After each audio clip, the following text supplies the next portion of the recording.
Yeah, welcome to another episode of ArtCo Drone Solutions Saturday Night Live number 87.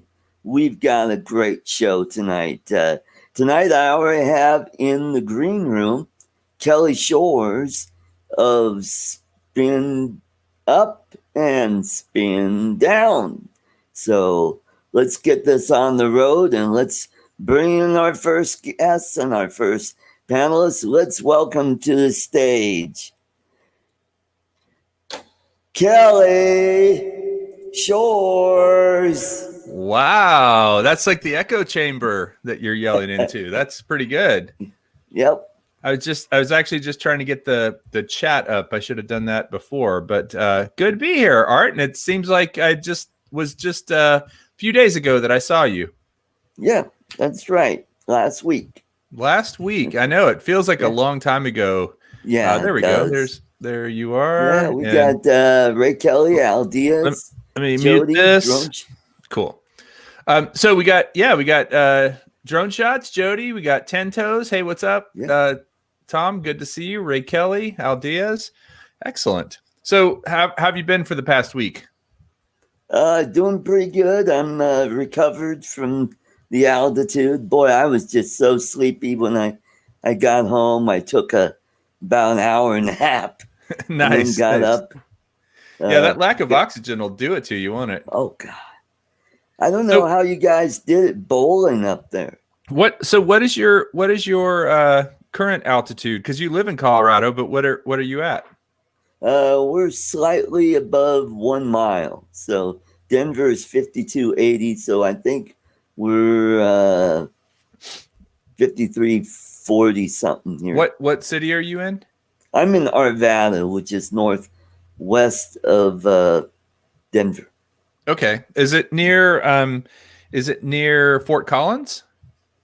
No, North Fort Collins is quite a bit north. It's about 50 or 60 miles north of here. But Arvada is closer to Denver. Okay, cool. Yep. So you're used to some altitude, but not Dillon altitude. I mean, that's 9,000 feet, almost 10,000 feet. Yep. And at one point, Sean drove us up. I think the day before Spin Up started, we drove up to Loveland Pass, and that's 12,000 feet. Yes. And it was cold up there. A long time ago. It was really cold up there. I will tell you that. Definitely had. I wore long sleeves and long pants, and I was like shaking in my boots. And then Tony, who is also known as Tropic, who's from Florida, he was up there, and I think he was really cold because A, he's from Florida, and B, he was not dressed very warm. I don't know that he was expecting it to be that cold, but we had a good time. Great. Hey, we got a couple more people coming into the panel.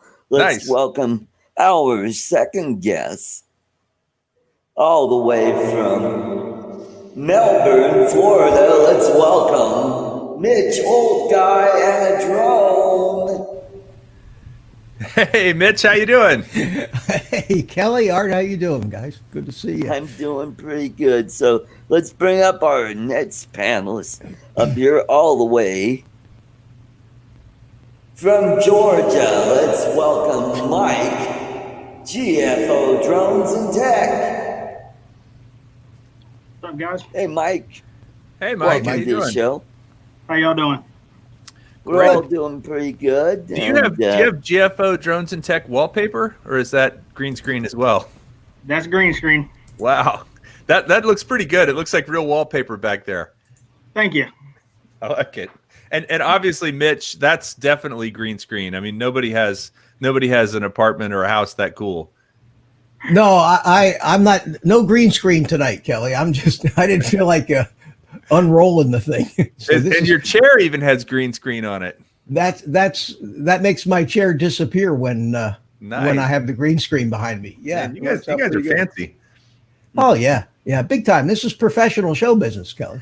Well, I know, Mitch, I have received a couple of invitations, and I have to say, every time I want to join your program. Now that Spin Up and Spin Down are over, I'm going to be able to do more of this sort of thing. So I appreciate Art inviting me on tonight. But are you doing your forum, your tech support tomorrow night?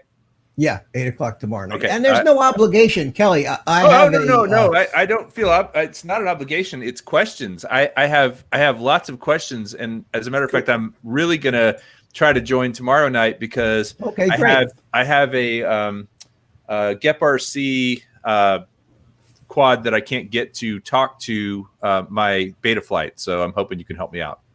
Okay, sure. We'll talk about that tomorrow. Yeah. Tonight we're going to talk about Art's 107. Did you pass your 107? Yeah, I passed it. He passed it recurrent. Yeah, that's awesome. Good job. What did you get? Do you know what your score was? 75. 75. Well, you passed. Yeah. I remember when I took mine. I haven't had a recurrent yet, but it's coming up. And the first time I took it, I walked out. I mean, you get your score right away, but I thought I had made 100. I thought I had nailed everything, and I got a 90. It turned out I'd missed a few, but I had the same thing, Kelly.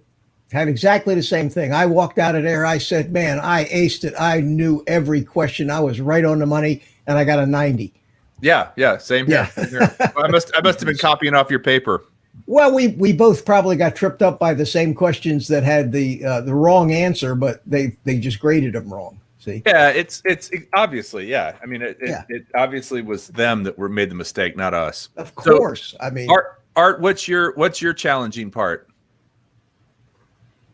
Well, it was a lot tougher than I thought I would be because I took the Remote Pilot 101 test. I went through all the stuff, then took the exam at the end, and then I'd go over the ones that I missed, and I'd watch the videos, go back, and I'm like going, and then I'm taking the test. I'm like going, crap, this is nothing like Wait, was this the Remote 101. I'm like, this is a lot hard. Your first time or your reoccurrent? This is my reoccurrent. Okay, so you what did you make the first time? Did you do about the same, or do you feel like you did better the first time? I did better this time. I got a 72 the first time. There is something to be said for you did just the right amount of work, the optimal amount of work to pass the test. Because nobody, when you get your little license, nobody says what your score was. All they say is pass. You passed. True. And you're certified. So right. Congrats, man. I'm happy for you. Yeah.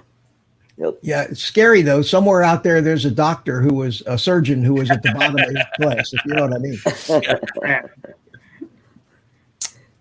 All right, let's welcome our fourth panelist. Wow. Quite a. Well, maybe if I turn up all the way from Huntington, Tennessee, let's welcome to the stage, Ken Heron. What? Holy cow. We got all the stars on tonight. Yeah. Hey, give me a low five, Kelly. Okay. Low five. Here we go. Oh, dude. All of them. Good to see you, Ken. I'm sad Why? because Zamboner was fixed today and it flew for 2 minutes and crashed into the pavement. What? Oh, no. Like crashed to the point where it's destroyed again, or it's just scuffed up? Crashed to the point where it just makes me sad. I think there's a couple things. One of the motors was damaged in the swamp, and I think because it was flying great the gator took a little bite of it. Yeah, it was flying great for for 2 minutes. I was flying. It was like the good old days. And then one of the motors just went out, and then it went from 200 feet, just nothing I could do. Smack into the pavement. And now this motor, it won't even. It won't even. Jeez. So how about, did you break the frame at all? Yeah, a little. Well, just the part of the frame that holds the battery. I can fix it. but there's a little bit of carbon fiber damage. But that's I can fix that. But Mitch, I have a question for you. I maybe have an answer for you, Ken. And I want to double check, because the guy that helped me fix this, because I had to buy a new Mamba board because it has built-in ESCs, and I thought since the motor went out that I lost another ESC, which is something I can't afford to keep doing, replacing boards. But Mitch, if I turn it on, can you tell me if the ESC is good or not? I wouldn't, Ken, and the reason I wouldn't is if there's something shorting in that motor. Oh no, I've already damaged. I've already done it. But I want you to listen to the sound. Well, there's an easier way to tell if it's good. Yeah. Plug it. You want to plug it into the. I know this goes against what you like to do, but if you plug it into the computer, and you load up BL Heli, and say read setup. If it finds four ESCs, the BL Heli with that. Let's just plug it in, and you tell me, because that's what my guy told me to do. So it doesn't. You know that second part, that it won't do that. Okay, but that's basically coming from the flight controller. That part of it. The first part of it would be the doo. The first 3 beeps the ESC puts out. So tell me if my ESCs are good or not. All right. Yeah, it sounds like it. Yeah, it sounds like it. Yeah. Now you don't have your transmitter or anything else turned on. Now another way to do is put your hand on the motor that you think is bad, the ESC, and see if because those tones are really the motor's vibrating. Okay, so you should feel those tones, and if you feel it in the motor, then your ESC is okay. No, this motor's good. This motor's good, and I have an extra motor. I'm going to put the motor on, but this one, you can see it's physically damaged. It landed on that one. So, but you should still be able to feel it vibrating. You should be able to feel it. If the ESC is good. If the ESC. The other thing is, and this is what I wanted to ask Kelly. Kelly, my air unit wasn't recording to the SD card, and I think it's probably because it got corroded. The SD slot got corroded from the swamp water. Right? Well, do you have it set up to auto record when you take off? No. It did format the card. Did format the card, but it won't record to the card. I mean, even if you're trying, so you go into the goggles and there's a menu item as to where it records. You can tell it to record to goggles only. I've actually got my little guy right here as well. They kind of look like twinsies with the green props. Oh yeah, look at that. Yeah. But you had it set up to record to the card as well as to the goggles? Yeah, and it'll only record to the goggles. I also know, at least in my experience, that the air unit is kind of picky about what cards you can use. Is it a I mean, do you think the card might be the issue? Did you try a different card? I didn't try. I just put the same card I've always put in it. And it's always worked fine in the past? Yeah. I know in with this guy. So this was actually my first day of flying this. This is the newbie drone Infinity. And if you're looking for a new Zamboner, this guy's pretty nice. I've never flown a 6S really until today. It was pretty mosquito. Yeah, 6S is fantastic. It really is. I had my son flying a 4S, and I was chasing him, and I kept having to tell him to speed up because I kept passing him. Oh, okay. Yeah, that's cool. Yeah, I have yet to build one completely from the ground up. Have you done that, Kelly? I'm in the process, actually. Mitch recommended the Tyro 119. So Chris Hope is building one. Harley FPV is building one. I'm building one. And I think Sean Oz is going to build one. So maybe you should get the Tyro 119 and we could all kind of help each other out. Well, I appreciate that. But HGLRC is sending me all the components for my first build that I'll do live. wow. with the help of Chris and Jerry Calverley. So is this So- going to be one of those Great. marathon shows, like 25 hours? I don't know, man. Depends on how well my soldering has come along. Yeah, like I said, marathon show, 25 hours. Yeah, probably. Yeah. and lots of cussing, I'll bet. I bet this won't be a family-friendly show. As a matter of fact, you should set up a cuss jar, the swear jar, and every time you swear, people have to put a super chat in for your swearing. I tell you, man, FPV is so manic. I was so excited that I finally got. I saw your Instagram. I saw it was like, oh, it's back. Awesome. Yeah. 1 hour after that, it hit the pavement, and I was sad again. It sucks. Yeah. No, it's Kind of like it's women, awesome Ken. It's and kind of it like sucks. kind of like women. You anticipate you got a hot date. You anticipate it. It doesn't turn out like you want. Well, yeah, but And- an and hour you're- later, yeah, he sucks. It's a women pretty good date. Women are more unpredictable than FPV, though, and you can't solder women back together, unfortunately. Hi, Mel. Hi, Mel. Hey, Hi, Mel. Mitch. What's Hi, up, Ken. Mel? Hi, Hey, Kelly. Mel. Hey, Mel, GFO. give me a side 5. There you go, and then one from. Kelly. You give me yours, and I'll send it to Mel. All right. Boom. There you go, What? and then over to Mel. There you go. Boom. There you go, buddy. This is truly social distancing with the high fives. Yeah. Yeah, and I'll send a little bit over to you there, Mitch. There you go, over to Okay, you. you're. And then wait, who's my neighbor over here? Who's that guy? Oh, That's that's Mike. Mike. GFO Drones and Tech. Yeah, hey Mike. Sorry. Hey, what's up, man? Hey. There we go. All right. I got to reach far to hit the end of my green screen.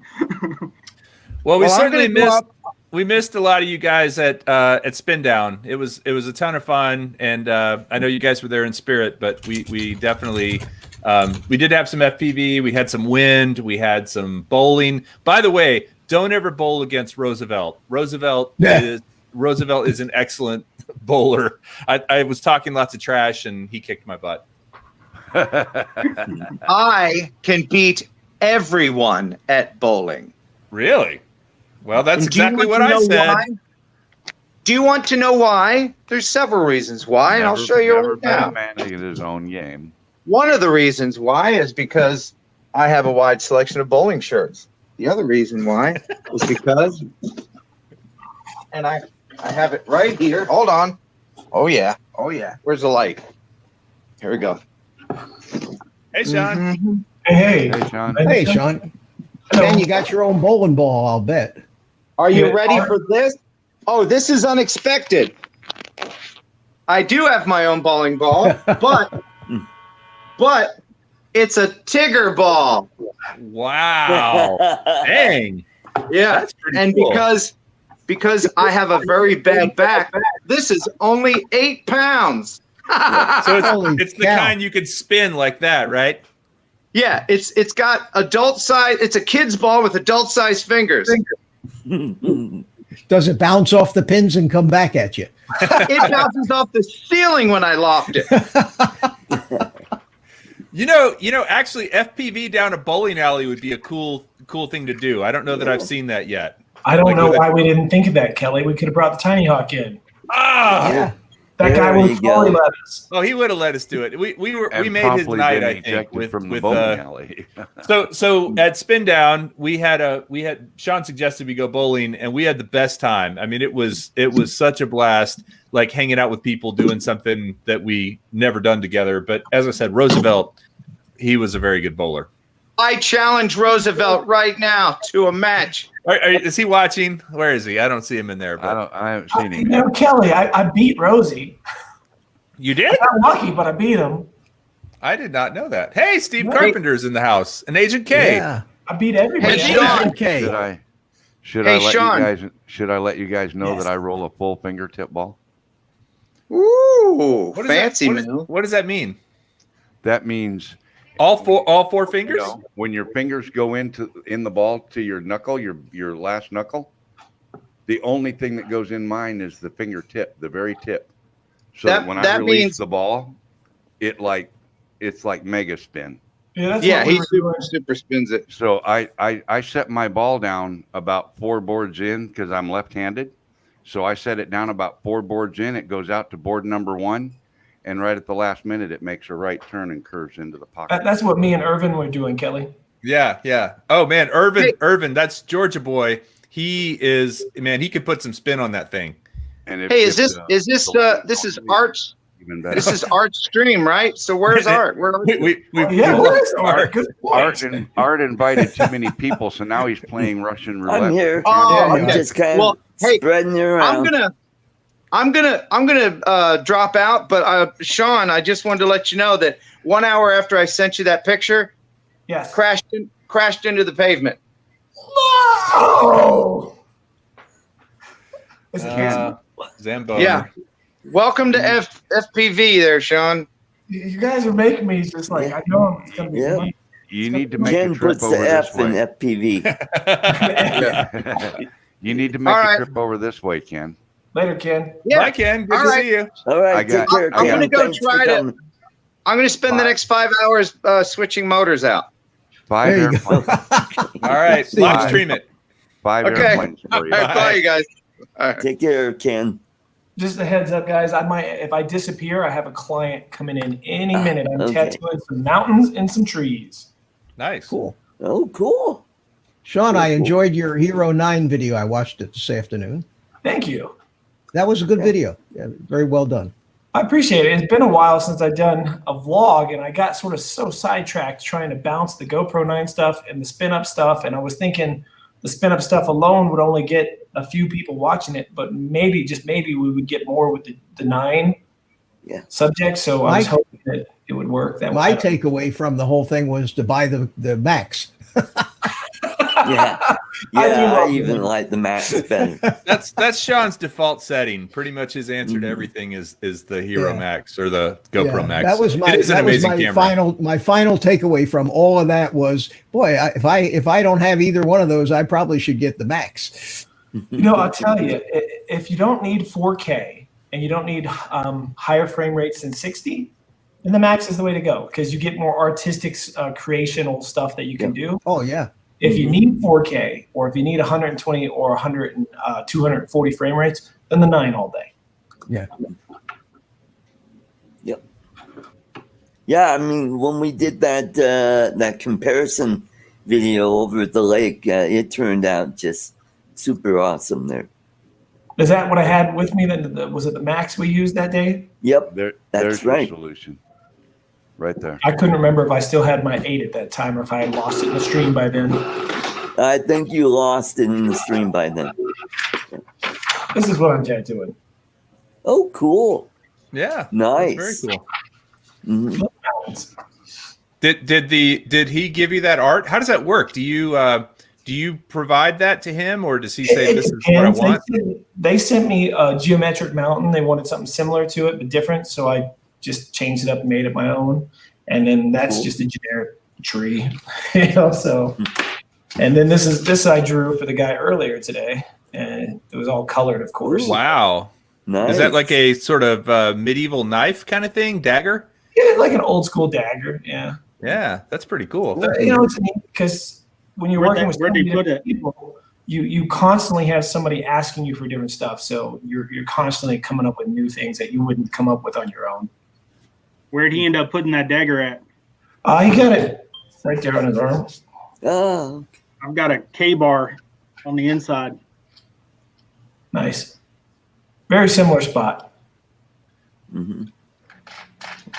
It Cool, hurts cool. just thinking about it. I fell asleep. Does anybody have any drone related tattoos? That would be Yeah, kinda tell cool. Kelly, tell him what I won last night. Well, Had I been to SpinDown, I'd have a drone related tattoo right now. But I didn't. You know, I actually, Mel, you say that I had a few people wanting to get tattooed by me while they were here. However, being a host, there was no way I was going to have time to do it.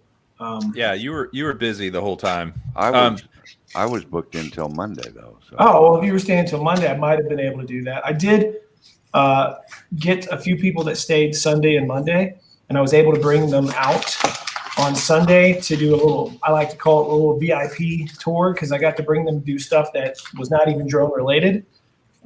We did an escape room. We brought them to the Breckenridge Troll, and we did go to a really beautiful lake to let them fly there, and about scared the crap out of Irvin. He thought he was going to die, like, because there was a trailer on the side of the road, and I just went around it, and it was like a straight drop on the other side.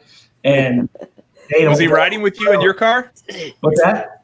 Was he riding with you in your car? He wished he was. He really wished he was, because the other guy never drove on mountain roads and just put the brakes on. So I was like, wait, why'd they stop? And I was like, oh, they're probably scared. So I got out and I sort of like, told him, come this way, come that way, tried to hug it. So Sean, far from the cliff. That and picture looked out the window, Kelly, and he about crapped himself. That picture, though, of you, I think Irvin took it, of you with the clouds behind you. Yeah, that was a great picture. That was actually a really, I don't know if you guys saw this, but it was just this iPhone or phone picture, I think, of Sean and the mountains and the clouds in the background. And you just have this look on your face. It's sort of mischievous, but also friendly. I mean, it was like a really good portrait of you. We did a little photo shoot. He took a few, and I put on different faces, and nice. That was the one that I liked to edit on. So, well, Mel, what would you have gotten had you been there? What kind of tattoo? I had to figure it out, but it was going to be like a morphed Mavic Phantom combo. Dinosaur. Oh, so a drone tattoo? Oh yeah, actually a drone tattoo. Sweet. See, I got the gal with the cowboy hat and stuff and everything on that side, so I'd do something over here on this side. Yeah, balance it I out. am going to be working on some new art for the channel soon. Some drone related, like maybe have the one that's this. Well, shit, I'm wearing it. This one, right? Yeah. A lot of people don't realize that's actually a skull drone, but it is. Those are the actual Mavic, original Mavic Pro arms and props. I actually laid out a picture from a top view of a Mavic and then used the exact dimensions to make that. Yeah, there you go. I happen to know what that is. But I think I'm going to do some others sort of like that, like maybe like a 3/4 view, like a FPV drone coming down with a skull, like sort of riding it, like the old Ratfink style. Nice. Cool. Nice. Cool. And a bunch of other stuff. 2021 is the year of the new merch for me. Well, Sean, you were an amazing host for everyone that came out, and I do hope that we can do it next year in such a way that more people can attend, because it was really nice. I think you said this last night, Sean. It was great putting names or faces with some names. I mean, I already know Art. I already know several of the people that were there, but then there were new people that I'd seen their handles and their names before, but never met them in person. That was really cool. Right. I really liked how, the name tags sucked because they weren't actual name tags. They were it didn't stick very well. They didn't stick. But the idea that we were going with, and here come my people, but the idea that we were using the YouTube name and then underneath it, the real name. All right, gentlemen. And with that, okay. I gotta go. Really gotta go. Take care, All right, Sean. Sean. Thanks for the Skydio sticker. Yeah. You guys have a good one. Call me Skydio. Ding. So, Kelly. Yes, sir. The virtual spin up was not as near as much fun as the actual spin up. Now that I've done both. Yeah. So I would much rather see the actual spin up. Yeah. And the first time we did the Sunday after at the ballpark at the lake, we were calling it day 2. We were calling it SpinDown. We didn't know what to call it because we didn't know what it was. So now you've actually got the SpinDown thing, but you need to do that in different locations every time. Yeah, I talked to Sean about that a little bit. I think that would be, I agree. I think, you could do East Coast, West Coast, you could do Tennessee, you could do Florida. There's big pockets of drone people. There's a lot of drone folks in Florida. Mitch, out of all of us, you can afford to travel better than any of us. Come on. Well, I agree with you. And I think also, it was unfortunate that the live event thing was, at the time when I was planning it, that was back in March, April timeframe.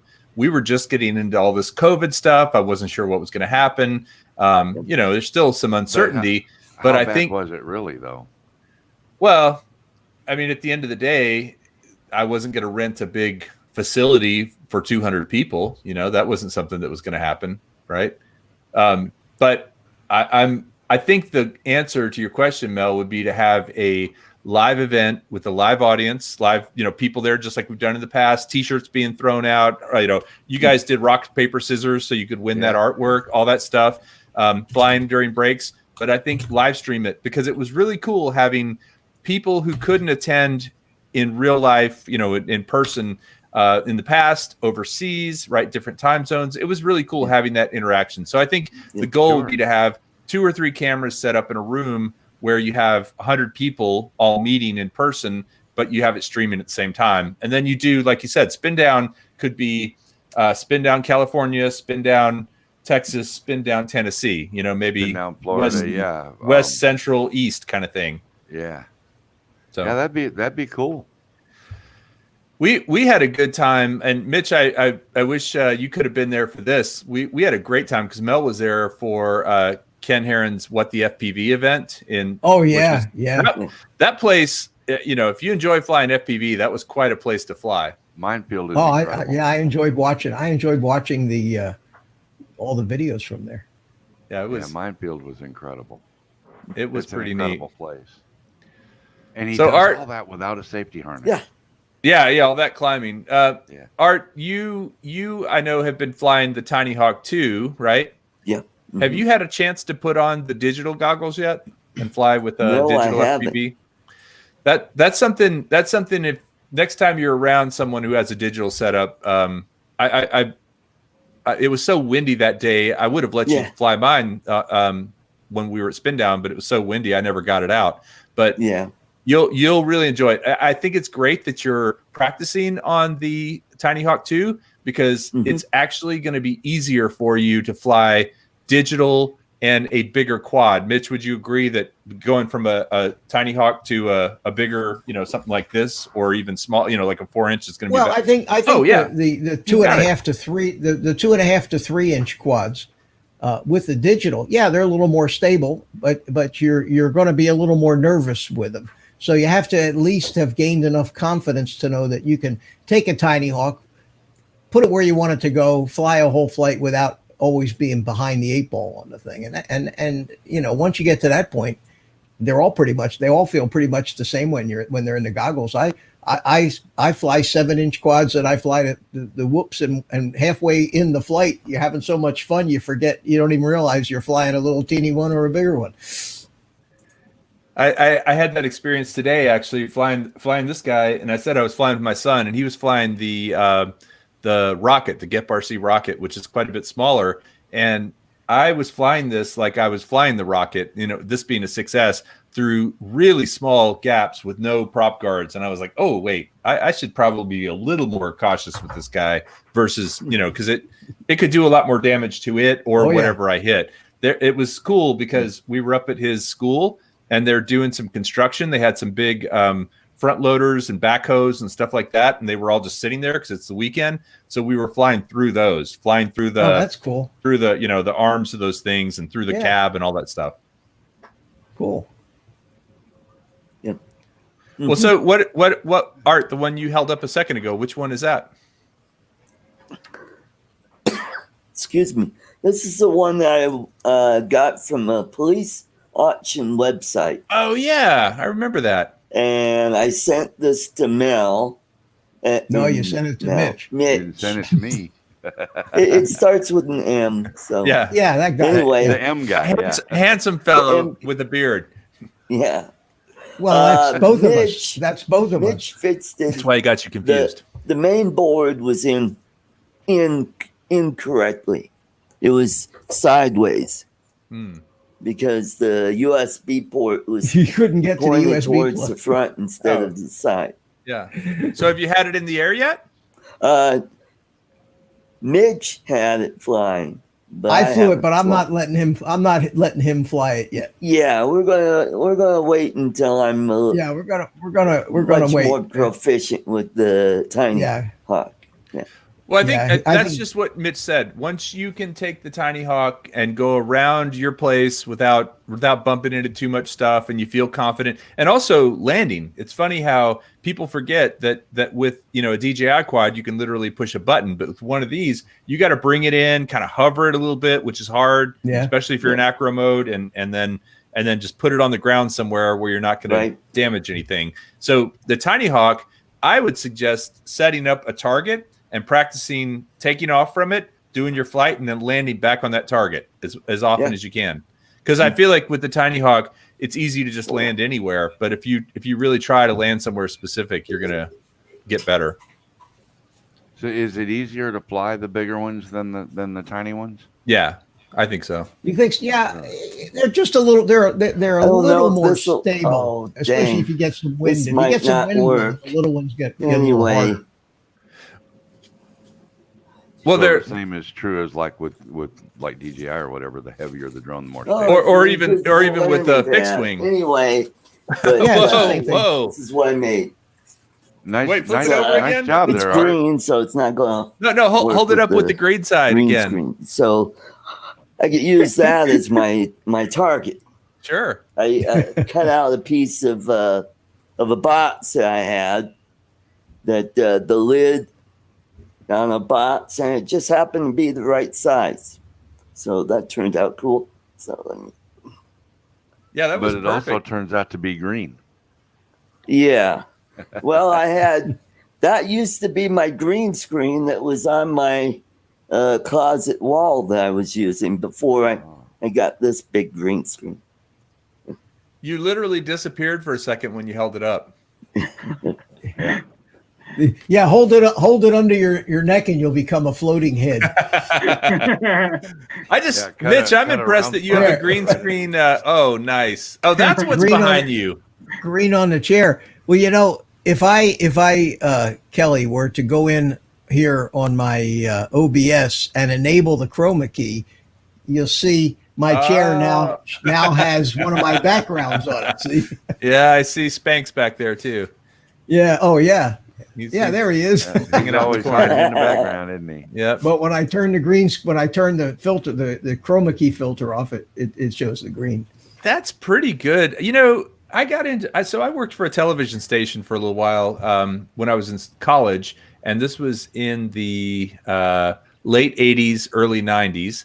And if you didn't have the most even light across the green screen, you got little spots, right? Yeah. I feel like green screen technology has gotten so much better because the light on that chair is very uneven. Right, light and dark. In fact, I don't even have all my studio lights on. That's why. Yeah, but it's keying out side perfectly. of my face is lit up. That's what mine looks like. Your wallpaper went away. Keys it really well. Yeah, no, that's pretty amazing. Now I do have a bunch of lights behind mine, so. Well, it makes it really even, I think. Yeah. Well, plus using a black image helps when you do that. Yeah. It just makes it more even looking. It's a lot easier when you do stuff like Art's using StreamYards to do his, so he's kind of cheating there. Mm-hmm. But when you do it manually, like Mitch does or like I do, your light's got to be right, or it gets pretty ugly. Well, so Mel, you've been flying that Mustang anymore? Yeah. It looks in good shape. Mine's a bit more beat up than yours. That's because I'm a pilot. I don't know if you guys heard, Mel and I had a little dogfight during the FPV. We decided we were going to crash our planes into each other, and if you decide to do that, it never happens. Can't make it work. Right. Yep. We saw you guys doing that. That was terrific. So mine's still in good shape. So we still have to try to do that. There you go. Yeah. The cool thing now, actually, so Mel gave me some footage, which is great, of him flying that thing. I have the same one, so we're putting out a review of it at some point. I need to do it before the holidays for affiliate links and such. But I can tell you that I now have drone footage chasing the thing, and that looks really cool. The FPV. Oh, that's cool. Right on it. Have you ever done that, Mitch? You ever chased a fixed wing? I have done that indoors in a gymnasium with guys flying the little foamy airplanes. Oh little yeah, 3D foamy airplanes, and I go there on Thursday mornings at the park. We can go into the gym and I fly the little Tiny Hawk around, and I find myself chasing them around with it. Yeah, nice. Yeah, nice. Well, it's really fun outdoors. I mean, especially with the digital system where you don't have to worry about breakup. You can go pretty far. So we need to get you one of these, Kelly. Yeah, I have been looking at. I saw you had put a couple of those together, and yeah, that would be. And this that's is a little one. Yeah, this has got a full flight controller with iNav and GPS, auto launch, return to home, loitering. It does everything the big ones do. It has the FPV camera in it, and it's just a blast. This little thing. It weighs kind of looks like a spaceship. Yeah, it looks like something out of Star Wars. It does, yeah. And I got the much bigger version of this, but this thing, Kelly, it flies on a 2-cell lithium-ion battery. It's a pack made out of 2 of the 18650s. The blue ones, Yeah, that are tall. 3,500 milliamps. This thing will fly on those 2 lithium-ion batteries for over an hour. Wow. Yeah. Wow. That would probably outlast my patience. Well, you get tired. You do get bored before you run the hour out. But the nice thing about that is you can take this out and fly 2 or 3 flights, 15-minute flights with it on one battery. Changed on one battery. Yeah. Yeah. Yeah. So this is really a lot of fun. And then there's another one. Let me see if I can get it here. This is made by the same company. This is called the Drift. It's more like a powered glider. So it's a pusher in the back? Yeah, little pusher in the back. It uses the same lithium-ion battery. It'll fly for an hour and a half on that. Wow. And it's got the same flight controller, the same GPS, iNav in the flight controller, it's got the long-range R9 receiver in it. So you've got 10 miles of radio range on the transmitter. Wow. To it. Do you have cameras on either of those? Yeah, they have in the nose, right up here on the nose. There's a FPV. Oh, so that's already FPV built camera. in. That's already built in when you get it. Put it right in there. Yeah. Nice. And the transmitter for the FPV just sits right up here on top of the canopy. It's a little baby Rush tiny tank, and it has just a little dipole antenna on it, and like a 350 milliwatts. Okay, so it's got a little range. Oh, I can get pretty far away with this. The nice thing about it, though, is if you happen to outfly your goggles, you click the return to home switch. Right. It's got that built in. It climbs up to an altitude, it turns around, it flies home, and then just flies circles around your head until you decide what you want to do with it. I had a foam pusher like that, and one thing that you have to know about those, especially if you're hand launching, is you don't want to throw it too hard because it'll nosedive. That pusher tends to push it down when you're first taking off. So you got to go gentle with the throttle. Yeah, and they're different too. This thing here doesn't do that. This doesn't nosedive. This you don't even have to throw it hard. You just kind of give it a little flick, but it's got auto launch in it. So the motor isn't even running when you throw it. It's just dead like this. When you throw it, it senses the inertia, starts the motor, and sets a climb angle, and automatically climbs out, keeping the wings level. Wow. You don't even have to have the radio in your hand or your goggles on. You just walk up to the flight line, take the thing, throw it. You don't even have to look at it. And it'll climb out and then automatically go into return to home, and it'll start circling until you're ready to actually fly. There you go, Kelly. That's a big swing for you right there. That really is. It really is. Anything I can chase with the quad is anything that I want, It's so much fun. You said something about FPV footage chasing the Mustang? Yep. Really? I chased it with a oh, you got some? Oh. There we go. Which one are you flying? The Mustang or the FPV? I'm flying the Mustang. That's out at our airfield. Oh, you got to send me this.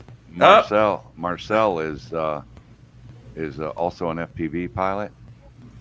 He's got 4 and 6 cell quads that 1 minute you're seeing it sitting there in front of you, kinda, and then he cracks the throttle and it vanishes. Yeah. They do accelerate. Little bit of noise, and then it's gone. Yep. All right. Well, he's So- lost you. Yeah. Well, he'll find it back here in just a second. There it is. Yeah, this is a tricky thing in that you want to get as close as possible for the best footage, but you don't want to, air-to-air collision. Yeah. Now this is either 1080 or 4K off a GoPro. Wow. Can you imagine what those props would do to that tiny little foam airplane? Yeah, It would shred it into instant packing material. Although, I would say that probably the thing would stay in the air. I've beat up some foamies pretty bad, and they tend to stay in the air. Yeah, they do pretty well as long as the wings are still glued to the fuselage. Yeah. Yeah.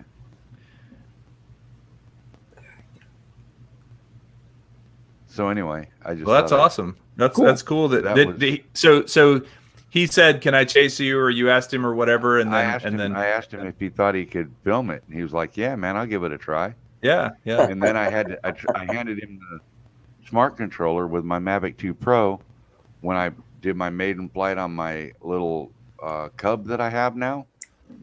And he tried. He was like, "I can't follow you with this thing. This thing won't fly the way I like to fly." Yeah. Have you ever, Mitch? Have you ever flown, chased like a bird, a big buzzard, or a hawk, or anything like that? I'm afraid they'll turn and chase me back.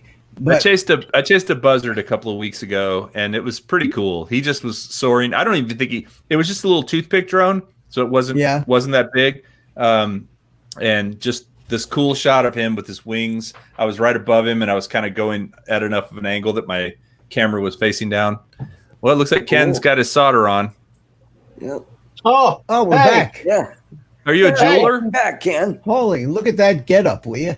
I got the motor on, but and I'm very proud of myself. But I bet you are.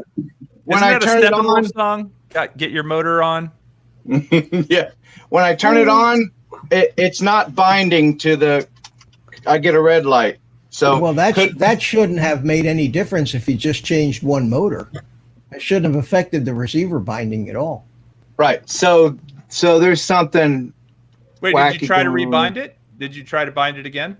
No. Why would it throw the binding off? That wouldn't happen unless something. Wait a minute. Wait, hold on. Is that the DJI transmitter you're using? Yes. Okay. And you're looking at the light on the air unit is not turning green. I just saw sparks You did? on this side of the drone. It looked like sparks right under your left pinky finger. Well, let me try it again with the light off. No, that was some LEDs on the lights. flight controller. Yeah. Yeah. Turn I know the the transmitter on, keys, Ken. if you want to try and bind it. Well, the binding of that thing is basically just pushing the button on the side of the air unit. Yeah, but there's three keys on the remote that you have to do. Okay. Yeah, I don't know. What are the three? It's record. It's record. Hold on, let me grab mine real quick. And then where do you push the? Oh, Yeah. where's The button is on the air unit, under the SD card? right under the SD card. Do you have a red light or a green light there? On that under the SD card. It's super quick. There's a button on there. You just hold it down for a second. It should go into Start bind blinking. Yeah. Where on the air unit? on the air unit. Yeah. Under the little thing where I need the special tool under the Yeah. You SD see, card. mine is. It's right there, Ken. Right there. You need a toothpick. I can't see. All I see is me. Oh, well, it's under it's under the SD slot. Then there's a problem because is that supposed to light up? Oh, back up, Kelly. Go ahead. And Hey, show when us you were again. in there, did you remember to plug the air unit back into the flight controller, Ken? Ken knows where the button is. Yeah. Yeah. But I'm asking Ken, did you remember to did you unplug the flight controller, the air unit from the flight controller? It sounds like your air unit's just not getting any power if you have no lights there. Yeah, there's no lights. Yeah, it sounds like your air unit's just not powering up. Now, there's a plug that goes from a wire that goes from the ESC board on the bottom to the flight controller. Is that connected to both of them? It's got like 8 wires in it.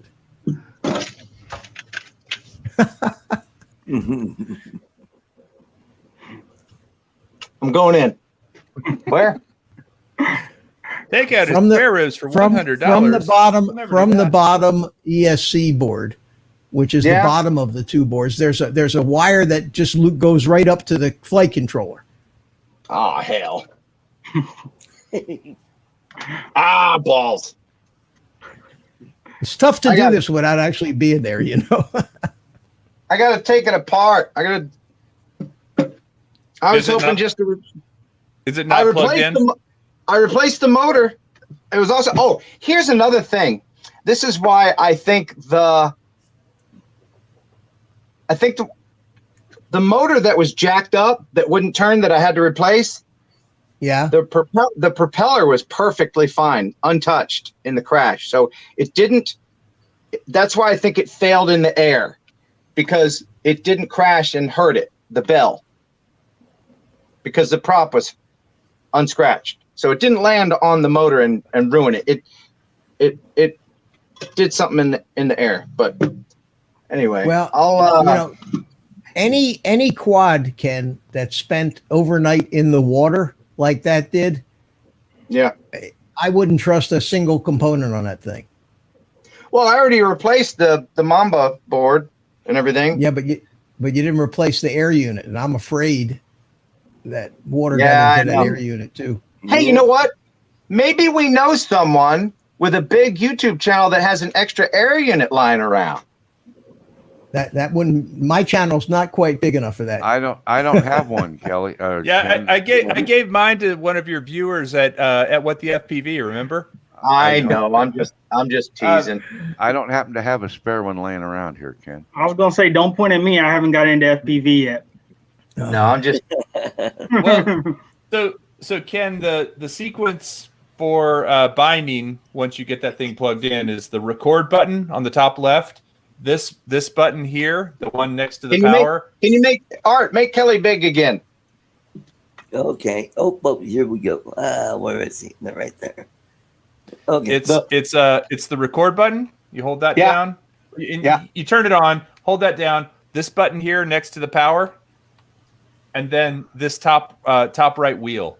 Holy So it's cow! those three. Now those the three all wheel- at once. The wheel.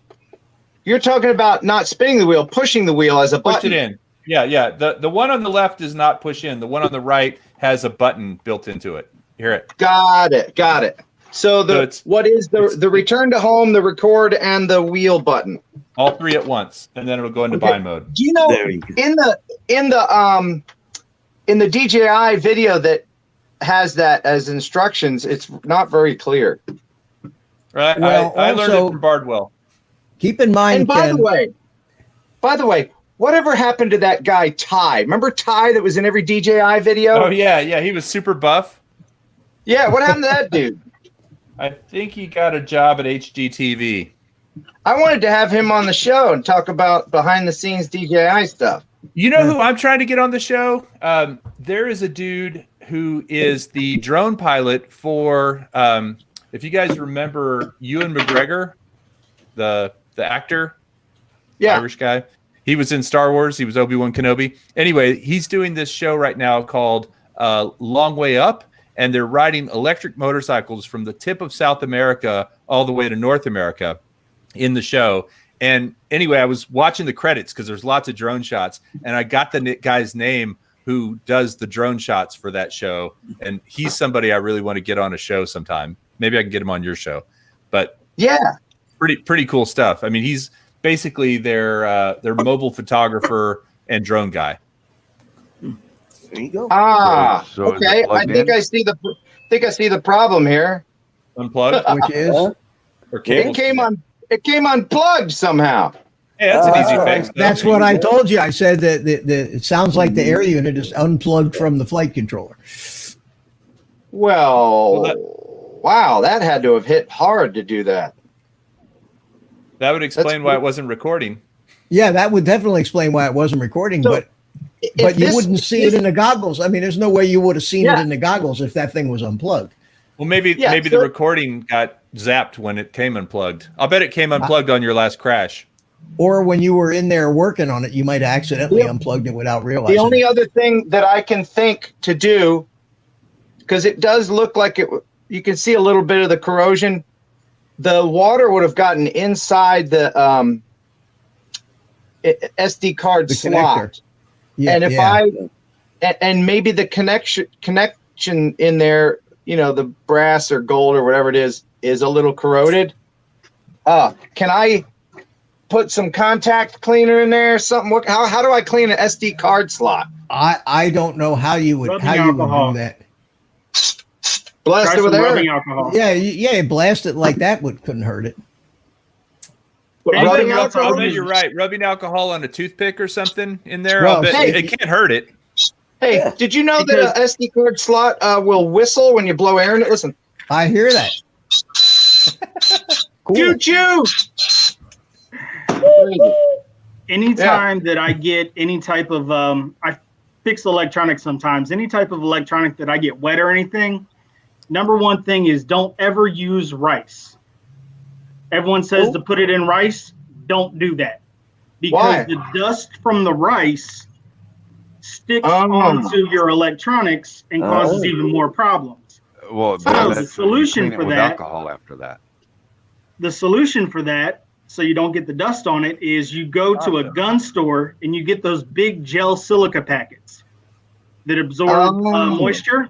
You know the ones you are always eating, Ken? Yeah, that's Yeah. right. Yeah. Yeah, So- I'm always eating those packing peanuts. Mm-hmm. So instead Those of are eating delicious. them, take them, put them inside a closed container, put it in there, and some of the big gel silica packets, once they absorb so much, you can actually stick them in the oven on an extremely low heat, and they're reusable. Yeah. Oh. These connectors, I can't tell which is upside down and which is right side up. It's crazy. I hate it. This is stupid.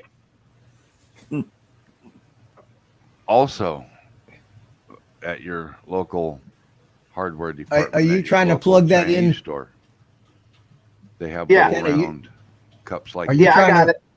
I I'm got sorry, Mel. I didn't mean to talk over you, but I was trying to give you a hint on how to figure out which way is up with those things. I got it. I got it. I got it. Now power it up before you put it all back together and make sure. Yeah, lights power it up and Yeah. see if the little light comes on. It should be bound. There's nothing you did that should have unbound it. Right. I got to plug the antennas in. It hit so hard and spun so fast that the antennas popped out of the holders. Yeah. Oh wow. Dang. Oh man. It had serious centrifugal force. Was it just like yawing all the way down, spinning in a yaw rotation? Yeah, I heard it started. I saw it in the goggles, and then I took the goggles off to make sure I didn't hit myself. So I could. Did you disarm, Ken? As soon as it went out of control, you No. should have disarmed. No, Let it I just, didn't. it would have just dropped. No. Yeah. There's a reason why I didn't do that. It's because I wanted it to fall slower with the remaining propellers. It doesn't work that way. I had seconds to react, so He gave it full throttle. 32 Yeah. feet per second. no, per second I is didn't. 30 I didn't do no matter that. what. But Well, was there a And- bat? Was there a bat involved? no, there wasn't a bat. But there was an air alligator. Arr. You know why they don't let blind people skydive? Why, Art? It scares the shit out of their seeing eye dog. You're like That's right. your comedy is like traveling through time. You're a time traveling comedian. See what all poor right. IG9 put in the room over there about women skydiving? That's funny. Oh, All right, they I'm whistle on the way down. I'm gonna power this up. See if the light comes on the air unit. Yeah, it's on now. That was it. Awesome. And We got great people here, right, Ken? we have a green. Yeah, All nice. right. Cool. So now I can test the motors to see, just real quick. Yeah. Throttle down. Yeah, throttle's down. Oh, balls. It's not arming. Is there a GPS on that thing? Oh, there Ken? we go. Ah! Now it might be spinning backwards. Check to make No, sure. I did it right. Well, It's no, you cropped can out. put it. It's there. Okay, because when you put a new motor on, you don't know which of the three wires is really going where. Well, And- I just and put it. I put it the same as the other one. I lucked out. It's Okay, cropped yeah, out. and 50-50 shot. do you know, Ken, that instead of going into BL Heli to reverse a motor, you can reverse any two of the wires on the ESC. It'll do the same thing. Yeah, and there's a new thing. It's a ESC JC or something. Oh, that's a firmware, another version of the ESC firmware that supports bi-directional. But the BL Heli supports it now, so I stick with that. Yeah, It's JESC is what you're thinking. Okay. So is it ready to fly? As soon as I can get it back together. Nice. Well, let's And the sun comes let's up. put it up in your house and see how it does. Oh yeah. Yeah, there you I've go. never been good at Yeah. puzzles. I can take shit apart so quick. I'd like to see him FPV his stairwell. Yeah, I fly it around through your the house all studio. the time. I fly through the house all the time with the whoops. But Yeah, but the only other thing that happened was my my carbon fiber broke on that. the top plate. Oh, Yeah. Yeah, the top. What plate. does I mean, I can- Henry? What does Henry think of the whoops and such? He's blind, so he's chill. He doesn't care. So maybe I you should got go some- skydiving with him. Ken, the thing that broke, it looks like it's just where the strap goes through, isn't it? Isn't that where it broke? No, it's where it actually. I can fix it. Somebody Epoxy. gave me an extra because they don't make this frame anymore. They gave me some extra parts, but the only part missing that they didn't give me was this part that's It broken. was the top plate. 5-minute The epoxy. top plate is probably, unless it's cracked completely through, it's not gonna really make that much difference if it's got a little piece broken on it. Of all the parts on the drone that wouldn't be that important, it's the top plate. Yeah, I'll just zip tie the thing. It doesn't have to be pretty. 5-minute epoxy for the win. Yeah. I keep losing. Oh. All right. count. Anyway, should I hang up now, or you want me to hang on and keep doing this? Well, you guys can You're- stay here because I'm gonna bug out right now. I going to take the rest of the night off, Art, and get ready for my deal Well, tomorrow thanks night. for coming in, Mitch. Always As always. a pleasure. And Yeah, good to see Mel you, Mitch. See you tomorrow and night. Mike and Kelly All right, and Mitch. Ken, take care. We will Okay. Good night, see you Mitch. next time. Good night, Mitch. Night, Mitch. So, Ken, Yeah. when you going to come fly fixed wings? Ooh. Mm. I got Mel was showing some pretty Five. good footage of fixed wing chasing earlier. Have you done that yet, Ken? Chase to fixed wing? Yeah. Fun. That was a while ago, and I think I could do it a lot better now. Yeah. Definitely. Every time I've done it, I've gotten a little better, get a little closer, feel more confident, all that stuff. Yeah. Mel, do you have one of the Parrot? Isn't that a fixed wing? Yeah, that's the disco. I don't have a fixed wing Parrot. No. Okay. I All saw of a mine guy all that of had, mine are balsa and kit builds. okay. I saw a guy that had taken one of the Parrots and put a cell phone receiver in it. And he actually flew the thing about 10 miles out from one of the islands in Hawaii to another island and then flew it back. Was that Dustin Dunhill? I'm not sure because I can't find the video again. That's probably Dustin Dunhill. Yeah, but it was really cool.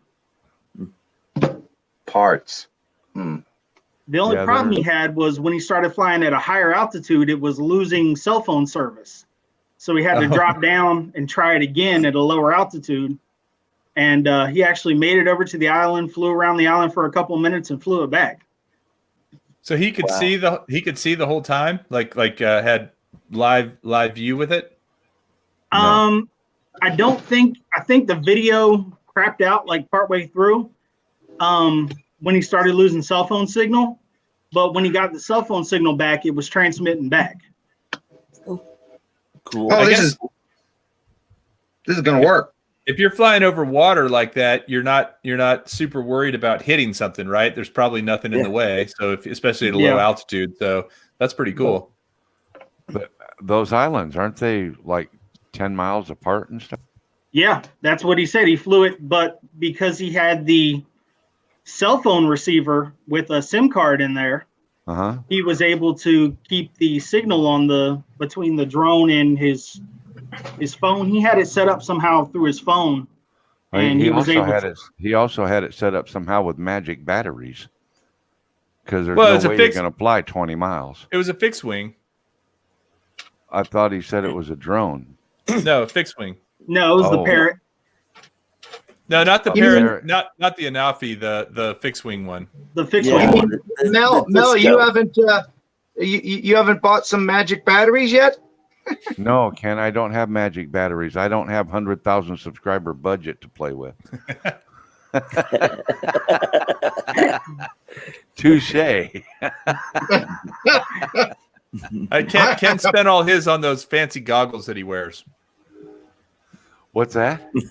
Ken spent all his 100,000 subscriber money on the fancy. What are those? Jeweler or the surgeon? Where do you get those? Oh. What are they? These are the best. $18 on Amazon. They're awesome. Really? Jeweler magnifiers. Yep. Yeah. They're pretty cool. Yeah, it's great. I don't have very good close-up vision. Your science cred goes up like 200% when you put them on. Thanks. Then all you need is a shirt with a shirt pocket, so you can put a pocket protector in it and it go up another Right. 200. A little slide roll. Yeah. Do you And know a why white coat. people? Do you know why people don't wear pocket protectors anymore? There's a real reason. Is there really? Yeah. Pen technology improved. The only reason they wore pocket protectors was because sometimes the pen would leak ink. Pens leak. Yep. But pen technology improved. Yeah. Wouldn't that be a great? That would be a great for some geeky channel to offer custom pocket protectors for people. They go in their bowling shirts. Yeah. Hey, what would be our bowling team name? Ooh, wow. Let's see. How about the spinners? That has a sexual connotation, does it not? Like I said, All Only right, you the would spinners come it with is. that, Kelly. I can't. The spinners it is then. You know, clock- I like bowling so much. I've got pins in my legs. Oh my Nice. goodness. Nice. Well, I like the Mel approach of just barely grip the thing and spin it as hard as you can, because it's fun to just see what happens. It's really amazing. And on a well-oiled lane, the object then becomes, you don't hurl the ball down the alley. You want it to travel real slow. Yep. Because then it gets the spin built up, and actually has time to do what it's supposed to do. Geeks Vana said 5 droners of the bull apocalypse. It's a bit of I don't know if that would fit on the shirt, but I like the concept. You know what I found out? You know what I found out about Geeks Vana? That he has a very sexy voice. Find out? That he believes in ghosts. Oh, absolutely. So do I. What? You do, Mel? I do. Come on, Mel. Come on. Same here. Really? Ken. You do? You do? I have talked to them. Okay. All right. So Mel Ken, Cook actually died 10 years ago. so Ken, What I we're work in seeing. a hospital, right? I Yeah. work in a hospital. The basement of the hospital has been there since probably late 70s. That Joker's haunted. Really? Me and another officer were walking through the basement doing a security patrol, and we both heard somebody talking. We split up, searched the entire basement, had all the exits covered on cameras. Nobody left the basement. There's nobody down there. So, And what did you see? explain it. We What didn't did you see see? anything, but we heard talking. We heard a door shut, and there's no logical explanation as to why it happened. There's nobody down there. You have to have a security badge to get down there, and there's only a few people with badges to get down there, and none of them were working that night. Did you hear any Besides specific us. words? Like, did they say anything? Could you make out what they were saying? Not was it really. It was kind of like somebody in another room, and you can just hear two people kind of talking back and forth, but can't really. Did it sound Make like out. two people? Yeah, there was definitely two different people having a conversation. They Ken, were maybe you probably need to saying how go crappy go the shoot an food episode there. was.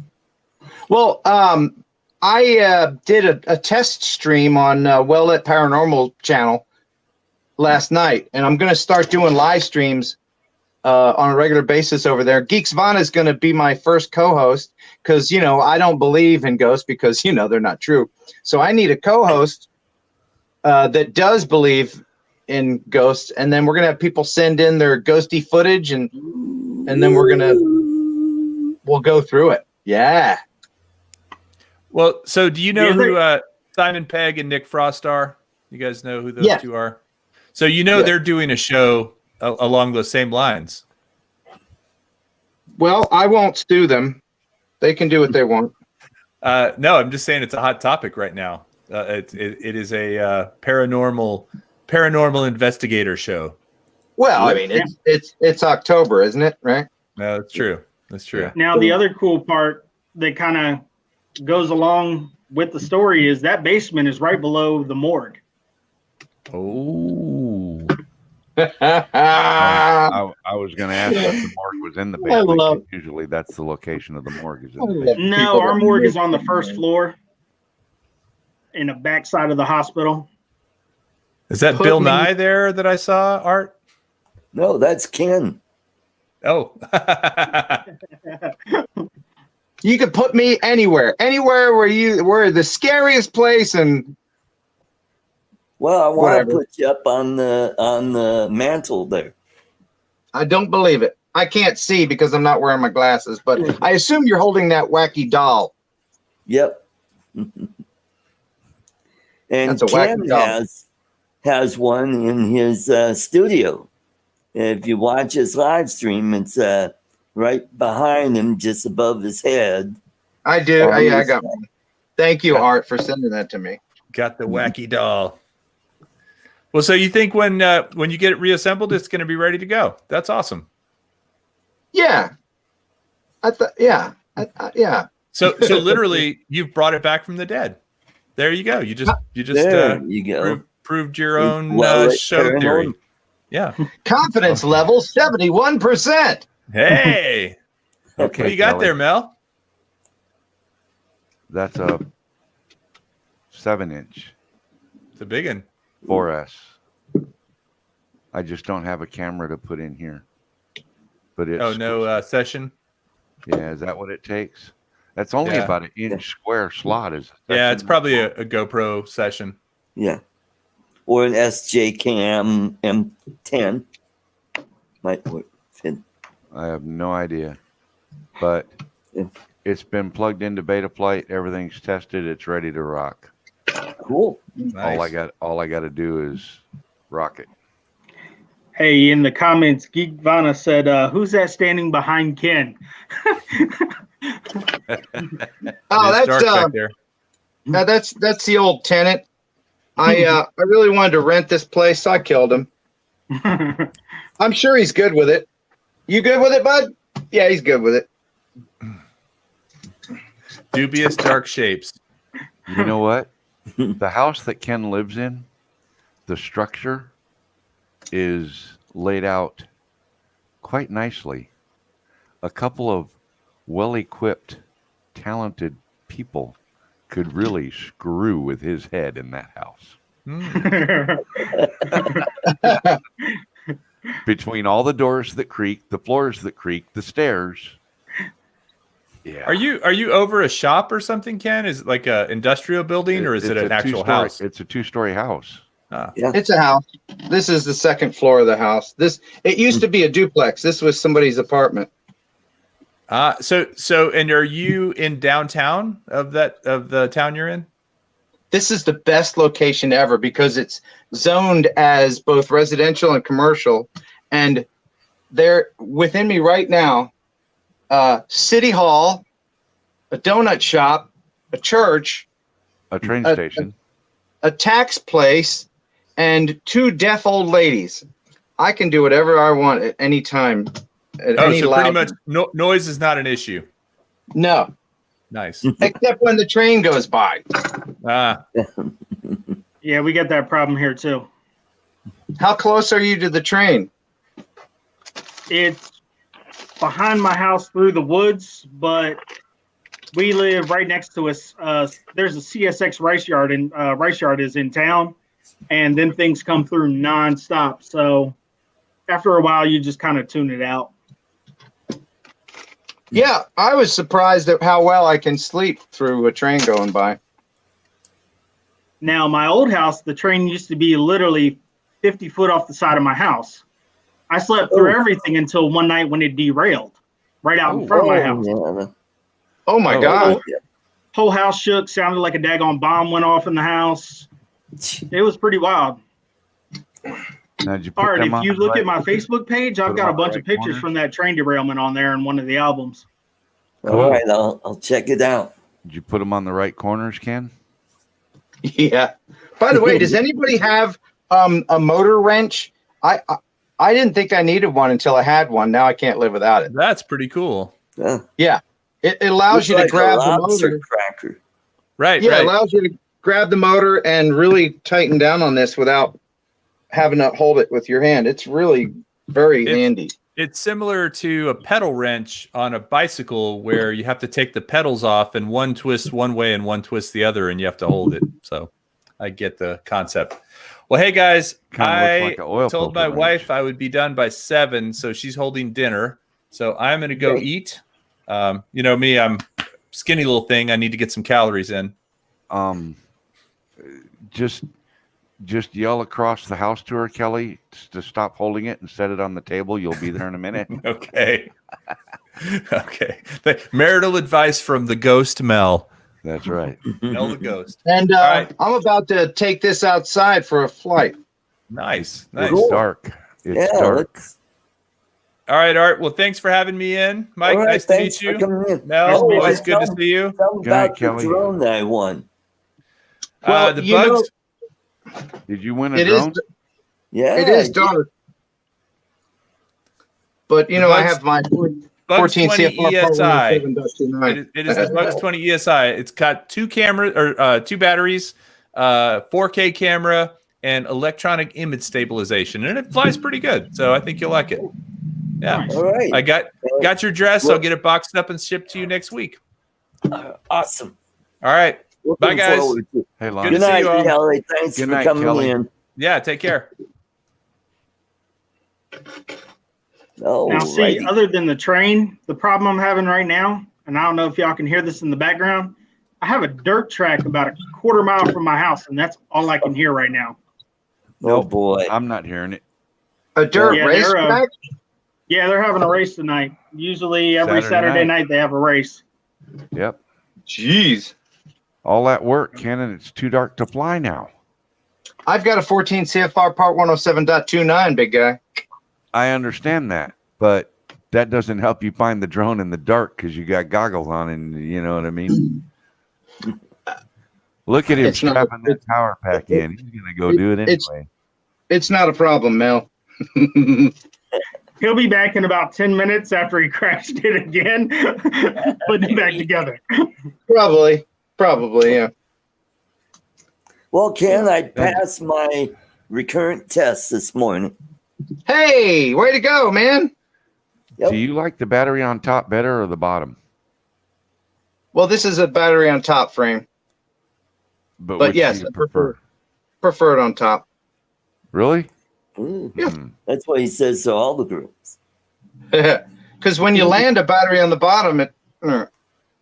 Yeah. So that's the problem with this drone that I have is it's battery on the bottom.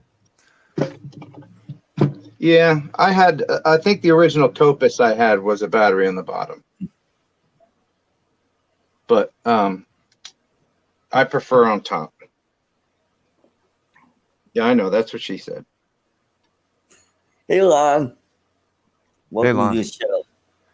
Well, Art, I'm going to bag out. Thanks for sending the email invite. Hey, thanks for coming in. Yeah, it was good to visit with the guys. All right. I like the different faces Ken makes when he's twisting and yanking on that quad. Look at there. Well, where's a screen capture shot when we need one? Yeah. Yeah. Oh, this is gonna be good. This is gonna be good. Oh yeah. Well, we saw Lon at SpinDown last week. It's great to finally meet him and in person. Lon's the one that hooked me up with this setup. Cool. Gave me a great deal. Chris Hope, Back I in sent business. you a link if you want to jump in. Back in business. Does it look ready? Awesome. Looks all right. So, plug it in and arm your motors now, and just make sure your props are all spinning right before you. Oh yeah, they are. They are. Now, with one like that, if you plug the power into the quad before you turn the controller on, it doesn't mess up the pairing. No. Oh, okay. On some of the receivers for the RC airplanes, it will. It'll actually unpair it. You have to repair it. Hello, Greg. G'day. What's up, man? Yeah, I'm gonna arm it with the props on. Sure, why not? Just put your hand on it, hold it down. Welcome all the way from the land down under. Let's welcome Greg Coonard, Oz by Drone. Oh, lots of echo. Good morning. Good morning, Howdy, mate. Greg. All How's good? things? All right, go fly it. By the way, Kim, before you fly, I have to tell you, your video with the projector, that was cool as hell. Yeah, that was. Yeah. Oh, thank you. Yeah, I wasn't sure that was gonna work. I was glad when it did. Ken's already a big star, but he wanted to be a bigger star, so he needed to be on the side of the building bigger. Yeah, it was all about me. It was all about getting me out there on the building. That's what it was. The more me, the better, I always say. James. What was Where'd that you go? about, Art? James, where'd you go? Hi. You came All right, and you guys. went. Hey, should I bring you with me when I fly this? Can you? Sure, why not? I can if you're. Hey, like I just said, the more can, the better, right? Yep. All right, If we did here a we go. split screen, if we did a split screen with you and we had you in 4 different sections of the screen, that could be interesting. Oh, I'm not sure I want to know what the bottom section would show. yeah. All right, guys, I got to get. All right, See take y'all care, later. Mel. Good night, Rick, Good to see you. Sean, Mel. everybody in chat, Lon, Chris Hope. We'll see y'all later. Oh, is Thanks, Chris man. Hope in there? Hey, Chris.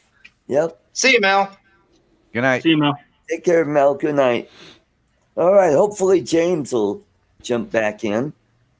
I wonder if he lost connection or just accidentally closed out the box. PLDT. That's the answer to everything in the Philippines. Yeah. Where they actually have faster internet than the Australia. Oh, hey, let's welcome let's welcome all the way from Hello, James. the city of Blue. Oh, good morning, guys. IPI Dream.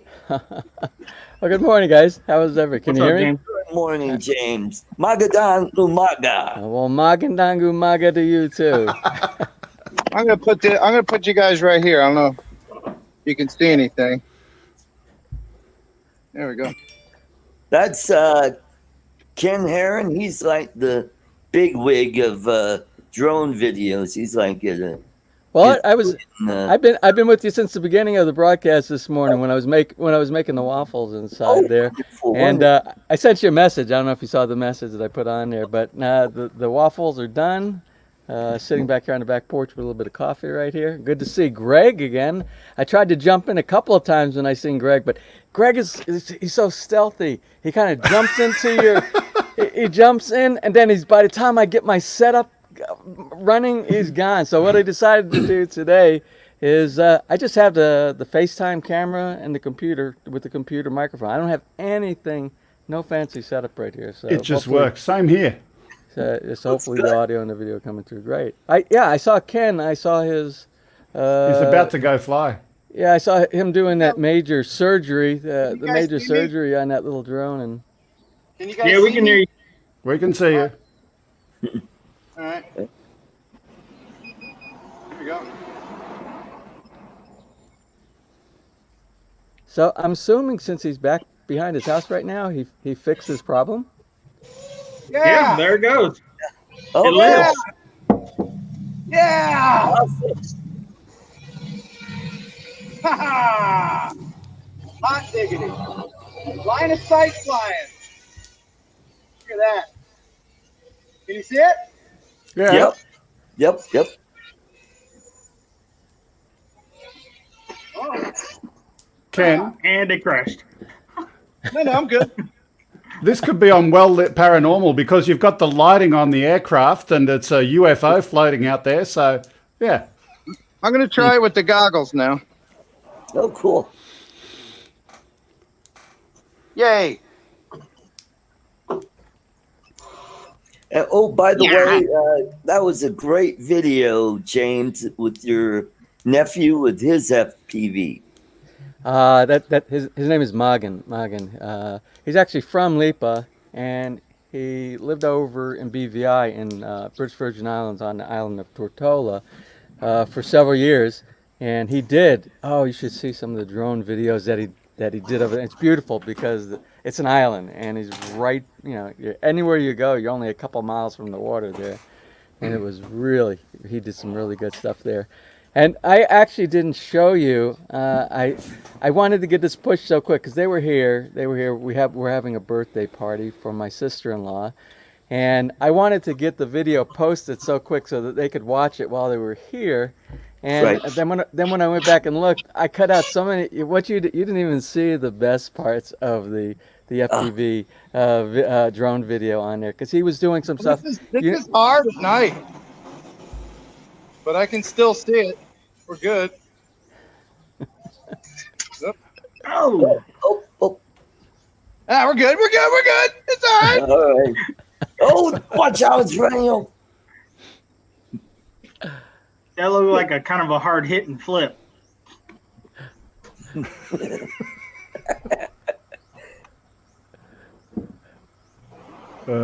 Pick up all the parts. There you go.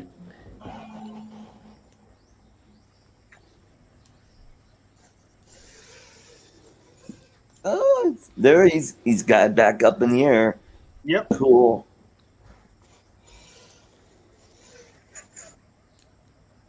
So how are things, James? I haven't spoken to you in a long time. Oh, that's true. Yeah. Oh, everything's going good. I was on Arts. I think it was last your Last Saturday, week? right? Last week, yeah. Hmm. And I was telling Art about Art and the guys about we're trying to get a pool built in the backyard. So Right. I'll talk about that a little bit more. Ken is more important right now. Let's see what's going on with Ken. Okay. Oh, cool. Flashy blinky. Flashy blinky. Yay! It works. Yay, you guys. Yay. Cool. So now, and Ken, I noticed before I left, he said, "Oh, I noticed that there was a cable that was disconnected." So was that the problem? Was that the whole? Yeah. The problem? Yeah. Mhm. Ah. Yeah, Oh, that's good. it's fun. It spun so fast that the centrifugal force, I guess. Anyway, it's not as pretty as it used to be, but it still flies. So, Still Oh. fun. and I fixed it all by myself. Well, with you guys' help, of course. Yeah. I'm glad you were here for that magic moment. Hey Ken, did your stream work the other day? Oh, the well lit paranormal. Yeah, I got Yeah. it. I got it working because of Greg. Yes, because of Greg.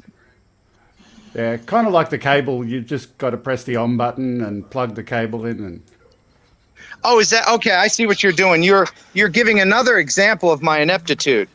no. I see. I see what you're doing. I see.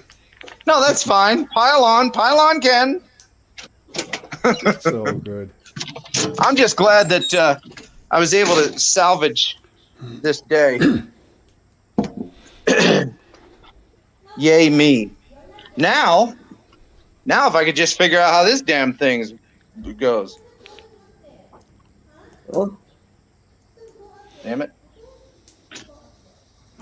Anyway, it's an ongoing thing. Well, I'm going to leave you to your delightful conversation, and I'll see you guys later. all right. Take care, Ken. Thank you. Thanks for. I'll be back to you. Thanks, Art. You have a good one. And bye. See you, Kenny. See ya. Bye. And-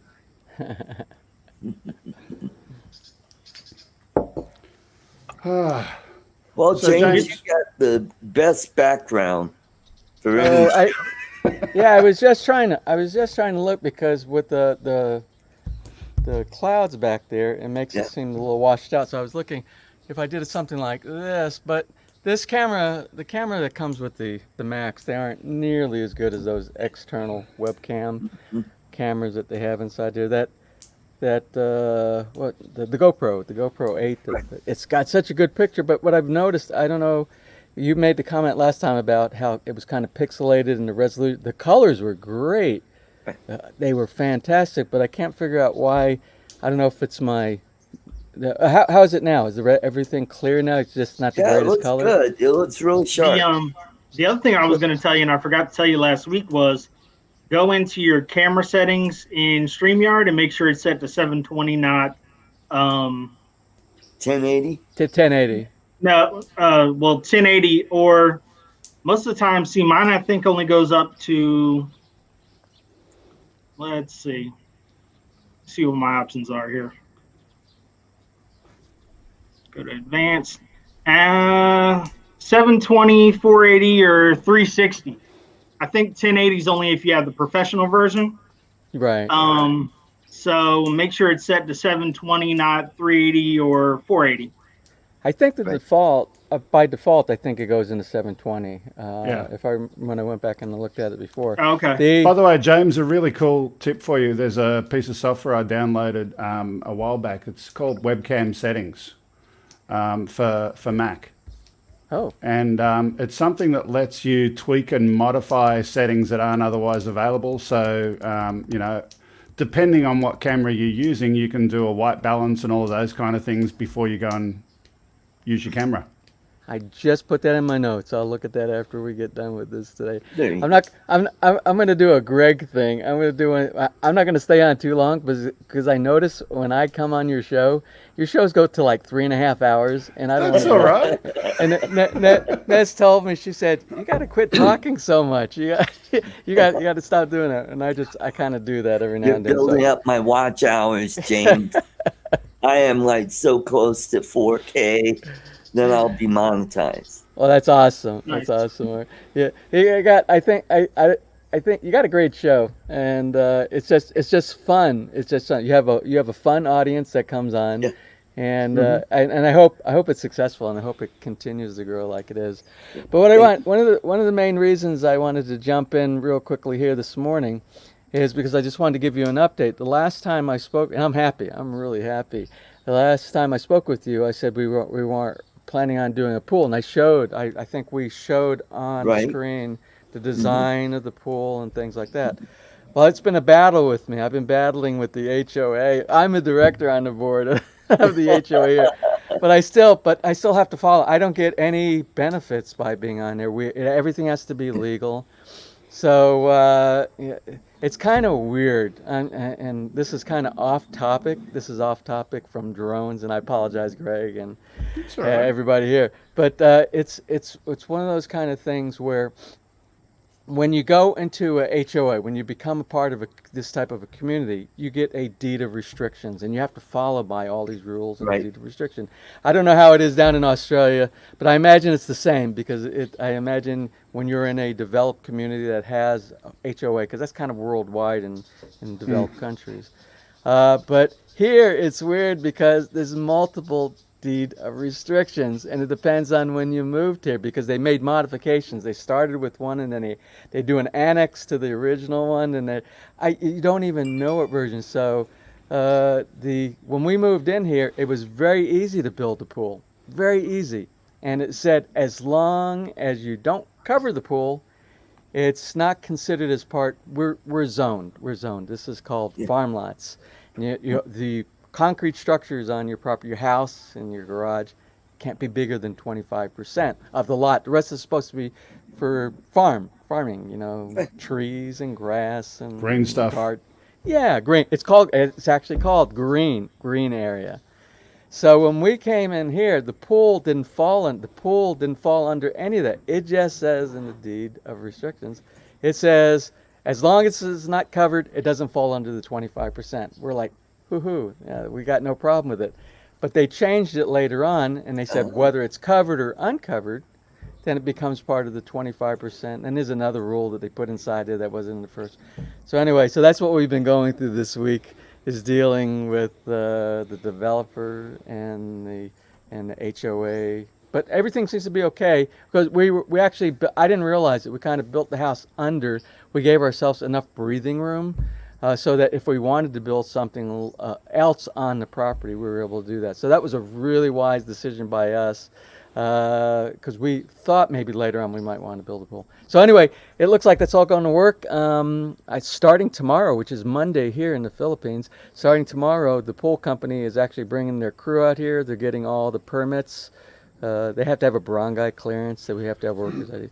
So it's possible. It's actually possible by Monday. I'm thinking more optimistically on Tuesday, but the shovels will be going inside the ground to start moving some earth around here. Now, are you going to set up a webcam and do a time lapse of the entire thing? I am. I'm going to do I wanted to do that with the house. I wish I would have done that with the house build, but I didn't do that with the house build. As a matter of fact, somebody recommended that at the very beginning, and I'm like, nobody's going to want to watch me build a house here. Then we ended up with 35,000 people that are watching the house build.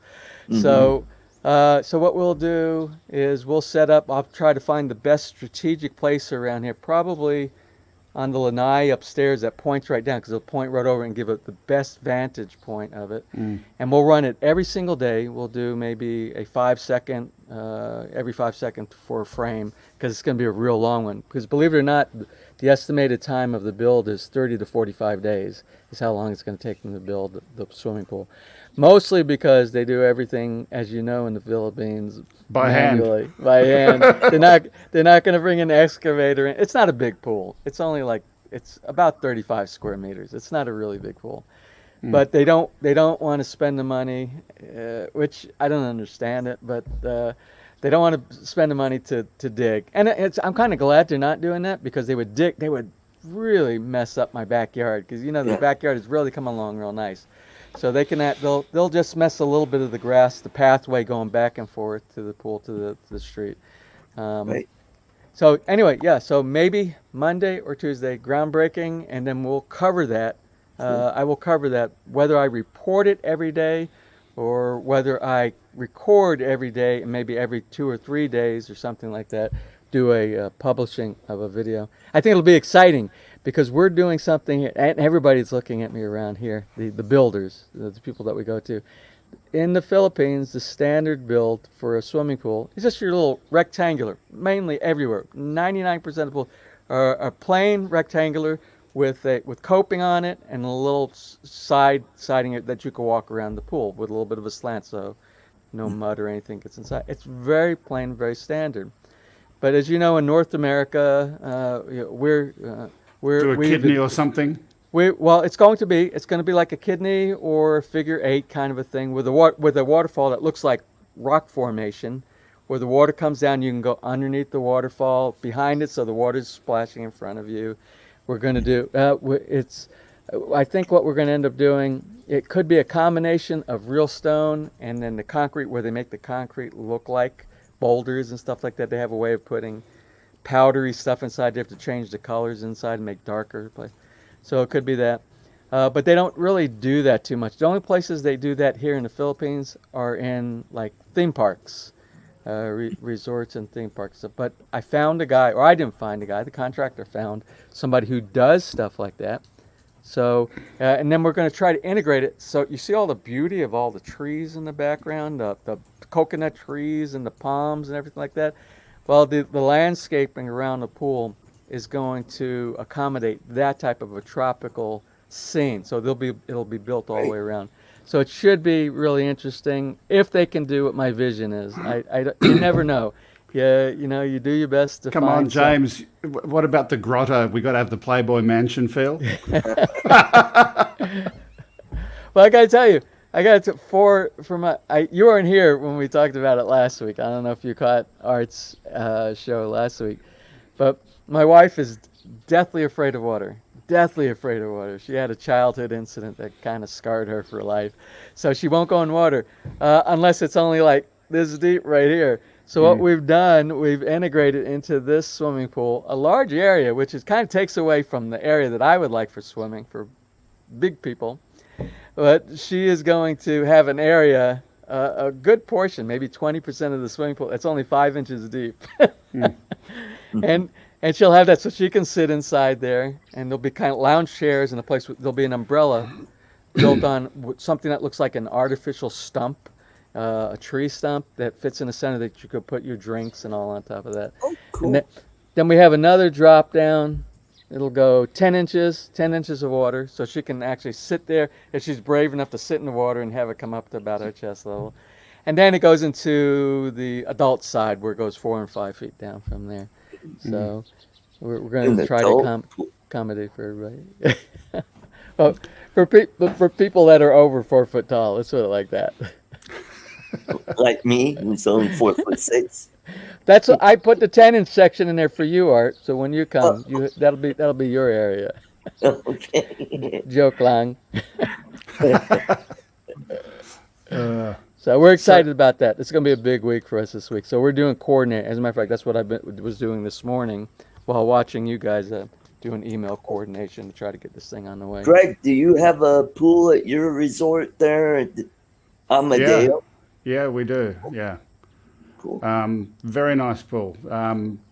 Waterfall, horizon pool thingamajig. Is that at your house? So next door to my house is a hotel and resort, which is on our family farm. So I don't know if you know the story, James. My wife's second eldest sister, her husband was in solar panel manufacturing and distribution, all of that kind of stuff. Successful businessman, but he had motor neurone syndrome, and he knew his end was coming, and so they liquidated his business and built a small hotel and resort for the family to run, so that after his time had come, his family would be supported, something that they could do. And that's on the family farm, and yeah, they've got the horizon pool there. It looks very nice. Mm-hmm. That's popular. That's extremely popular. the horizon. That's where the water just kind of Just drops over. disappears. Yeah. That's really, and that's what the company that we selected. That's what their specialty is.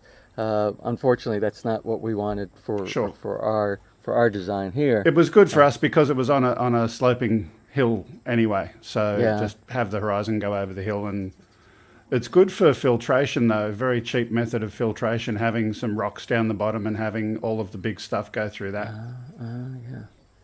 Well, I've seen because they sent us pictures of all their past projects that they've done here. They've been in business for quite a while, and they've done a lot of hotels and resorts, and where they've built sometimes on the side of a mountain where it looks like it's going down over the mountain just to nowhere. It's incredible what they do. So I'm hopeful. I told them that we're going to vlog them from beginning to end.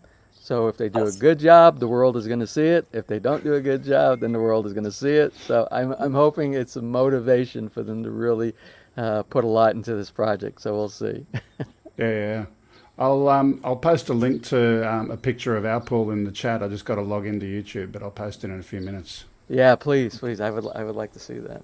Because we started out with one design. I told Art last week, I said we started out with one design, then I saw another pool that I liked, and we integrated that special segment of that pool into the design. Then I saw another swimming pool. So basically this pool has three different type of accents from three different pool designs. So who knows, maybe you have something on yours that I'll say, oh, can you guys do this too? There you go. It's in the chat room. So, James, let me ask you, just because I'd heard some stuff from our family, but tell me about how your experience of the whole Corona thing over in the Philippines. I'm curious. Well, we're extremely isolated. And my observation is the seriousness of people going along with all the rules and the masks, and it varies depending on where you are over here. This is my observation. If you go anywhere out in public, especially in a city, for us, the only thing I can talk about is Lipa, because we have not, since January of the beginning of the year, we have not ventured anywhere out of maybe a 10-kilometer radius around here. We've gone nowhere. So if you go into downtown Lipa, everybody, 100% of the people in downtown Lipa, in any of the stores, are wearing it. To begin with, it was just the face mask. It was the little mask covering the. Now it's 100% of them wearing face masks and a shield on top of the face mask. And I think it's because in the Philippines, when there's a government directive or something given, nobody challenges it, and everybody follows the rules because they don't want to give the impression to their neighbor or their family member that they are resisting, even if they don't like it. That everybody kind of follows the rules. Yeah. Now that's in areas and you're out in the public where everybody sees you, everybody follows the rules. Now, if you go into the small barangays, like where we live, outside of our gate, in our barangay right here, or we went into Rosario one time to go pick up some plants, you'll find in the smaller areas, you look, and it's hit and miss. Half the people are wearing a mask, and then half the people are not wearing masks. Now, it's my understanding from what I saw on the news yesterday that the Philippines in the spread is number 20 in countries around the world on the amount of infection rate that they have here. So I don't know if that's a good thing or a bad thing where the rating inside there, but I know they're doing better than a lot of other countries. I see the seriousness that they're taking with it. So you do the best that you can. We here, I will tell you, it's just me and my wife Ness here. Of course, we don't wear the mask with each other here inside the house because that just doesn't make sense. But if we get a delivery from Lazada, if we get a delivery from Food Panda, because we almost stopped going grocery shopping now. We used to go every 2 weeks. There was a pass. You have a pass. It used to be for the quarantine. It was like 2 days a week. We were Wednesdays and Saturdays that we had a pass because they had checkpoints everywhere. You had to go through the checkpoint. You had to show them you're authorized to go get groceries. So they were very strict at one time. They've kind of reduced a lot of that now. But now we get most of our food comes in delivered. It's just like in the U.S. Where they can have them deliver your food, your groceries, everything is delivered to our front porch here. So we really get out. But we take it so seriously. When we receive deliveries, we put on our mask before we go out and we meet the delivery person. The delivery person always has their mask, whether on their little motorcycle, moped, or that's Lazada in their truck. Everybody here. So we have zero experience exchange with anybody, zero contact with anybody that is not masked around here. Right. So we're very well protected here in our subdivision. We went yesterday into our barangay, where I was telling you about. It's like a hit and miss kind of a thing. We're going inside there. We had a death in one of our friends and family. If you go back to my earlier videos, if you followed the build when I was living in the little apartment, and I used to stop by The sorry. the sorry store. That was Roy and Michelle. Do you remember Lola Janet, the little old lady that was always there? She was usually sitting in Tessa's little food sorry shop. Lola Janet, she was 81. She passed away last week. Yeah. Oh. So they what they do in the Philippines, they have a wake. The body sits inside the house for 3, 4, 5 days, and the family stays there with the body before they take for funeral. So that's what we did. We went down there for that. And wonderful lady. She's dearly going to be missed around here.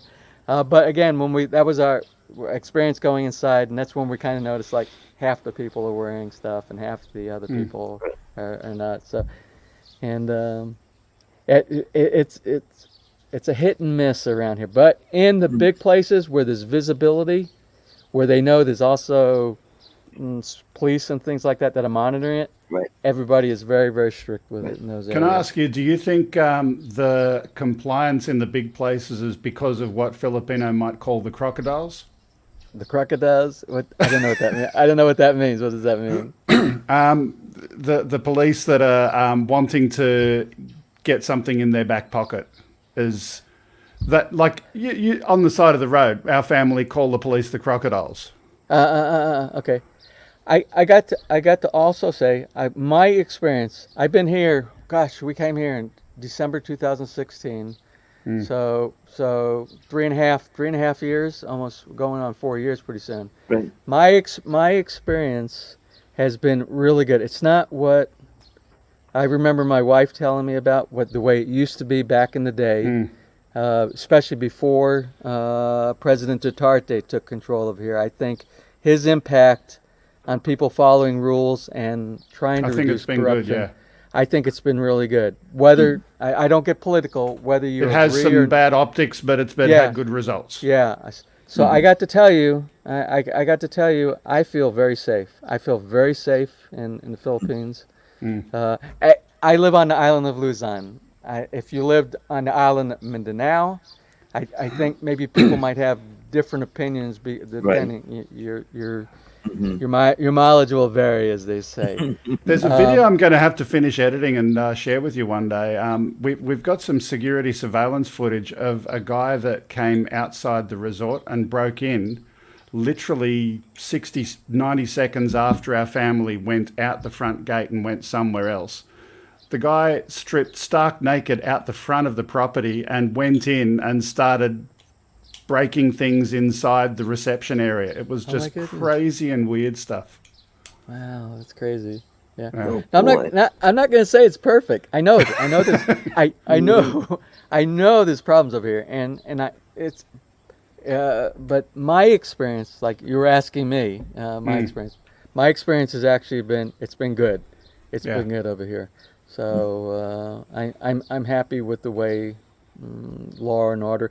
I have experienced one time, and I don't know if I discussed it on anybody's channel that I've been a guest on.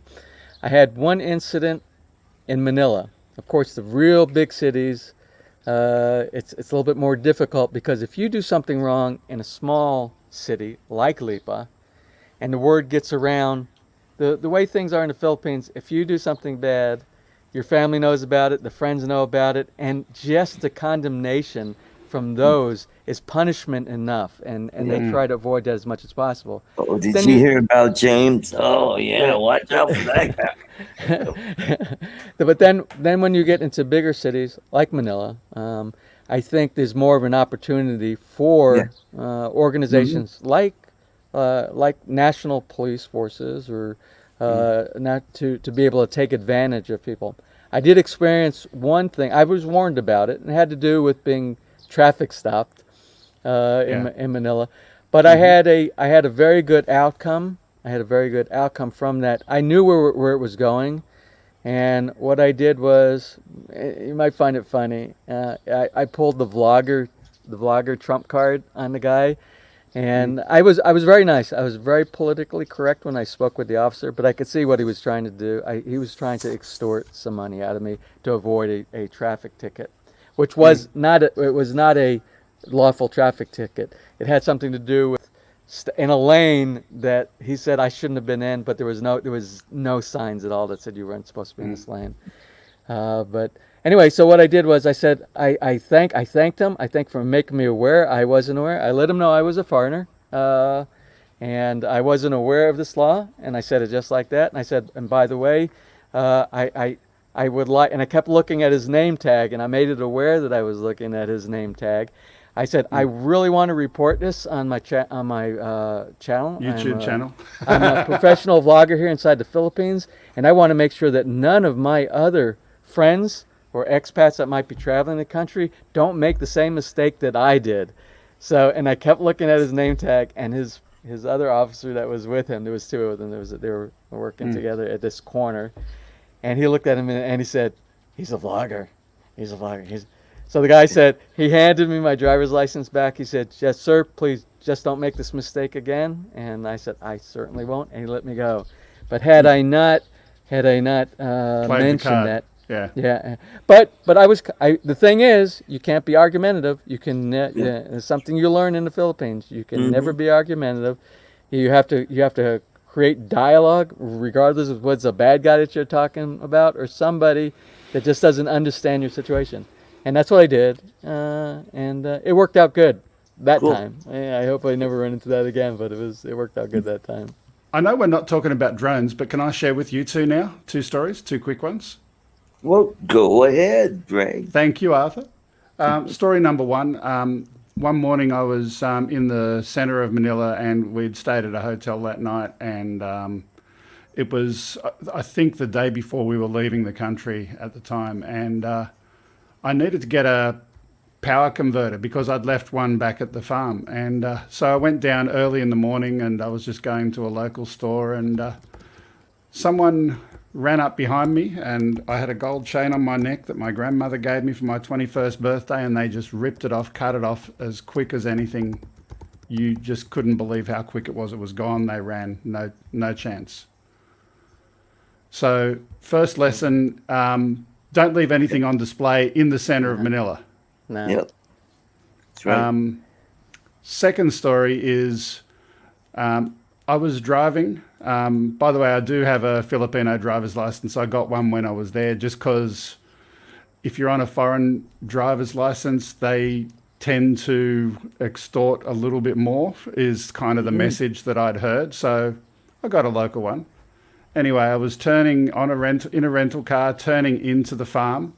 So driving and turning left across the other lane.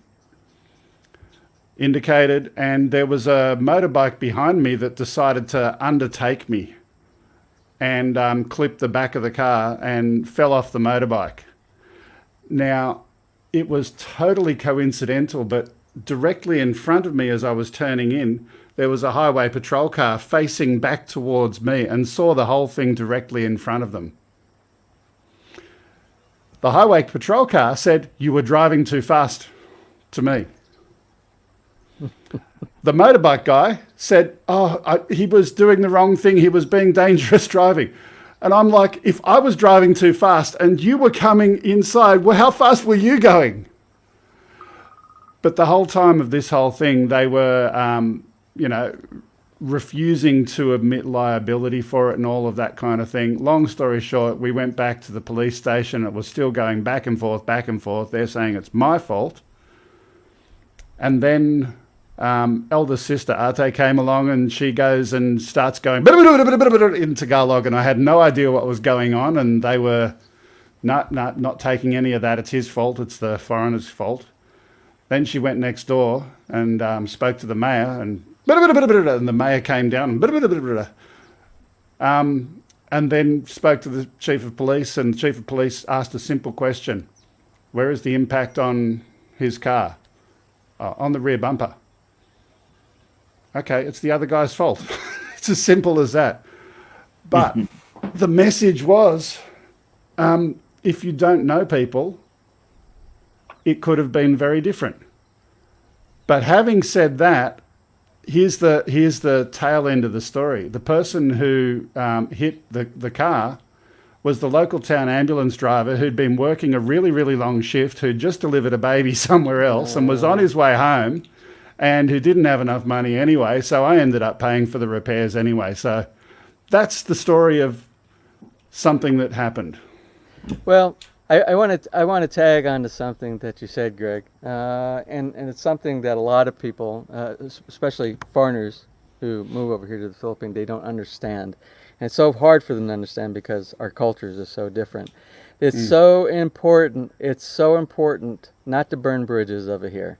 It's very, very important. It's also important to build relationships with people because you don't know. It's like your sister-in-law. I don't know what her relationship was with the mayor or anything like that. We actually know the mayor here. I mean, it's a co-product or byproduct of us being me being out with the Rotary Club, and he recognizes all the Rotary organizations that help the community.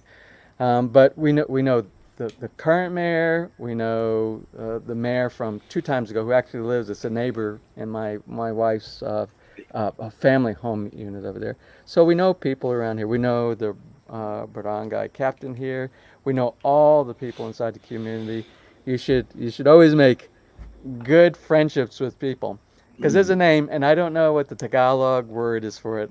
My language skills are horrible, foreign language skills, but there's a word for having this camaraderie with people, building good relationships, because at some point you're gonna need somebody's help, and you become in debt. It's kind of like you're in debt to them, they're in debt to you, based back and forth and stuff like that. But the end result is Utang. The end result is when you have a problem and you need somebody to help you, they're there for you. And what happens a lot of times when foreigners come here, and I got to say, it has a lot to do with us Americans, the Americans that come over here. They think they can come into the country with American attitudes and not adapt or assimilate to the foreign countries that they're coming into. And they try to put their attitudes here, and that just doesn't work. The opposite effects happen. Then you can't get things done, and then you have unhappy people. And it's usually the foreigner who's the unhappy people, because they are not assimilating to what goes on here. But there's a key thing: you make friends here, and you don't rush. You sit there, and I can't tell you how many times that when we were building the property here, and I was walking, you'll see at the very beginning, I would walk from my apartment out here, and it would take me an hour and a half to get in, to walk 1 kilometer, or walk 1 kilometer down here, because you stop and you talk with the neighbors there, and you chat, and then you think you can get away, but you go to the next one, then the next neighbor pops out. But in the long run, that's where Philippine Standard Time comes from. That's where it is. Yeah. So when somebody tells you, we'll meet at 1 o'clock, it's going to be 2. It's not going to be 1 o'clock. It's not gonna be 1. You know, I think that's what made your show really good. What's that, Art? I think that's what made your show really interesting, because of all the characters on your way to the house. Yeah. Like Lola, Janet, and Roy and Michelle, and Tess. And Amber. I miss Amber. She was so cute Yeah. How Well, I old is miss. she? About 7? I she's probably about. I think 6. I think she's 6, maybe 7. Right. But I think she's about 6 still. And I miss that. I miss that interaction with the Right. folks. And the COVID thing has kept me here. And Right. I don't even walk down and go inside unless we go by maybe once a week, and we just drive right from here to Roy and Michelle Sorry Star Store, and we'll get some eggs and some things. Even though we don't need them, we can order all this stuff online. We still go to go down and just what's going on in the community, how is everybody, and things like that. But no, I don't get to see. I don't get to see all the families. I don't get to see all the kids. I don't get to see the parents. I don't get to see the grandparents. I miss that. I miss that. And hopefully we get through all this thing and it gets to a point where we go back to some sense of normalcy where we can start doing stuff like that again. Right. Yeah, that's been. Sorry, go. I was going to add on to that. Even here in the States, I know 90% of the police force here, county and city, and it still makes a difference because I had a situation where I had to call the police department out to my house, and I had 4 officers at my house in less than 10 minutes. Then again, they all know me from work. So, having that working relationship with them, if you need something and they realize it's you, they're there. So even in the States, it's a lot of people don't realize that, but it's good to have that relationship with various people.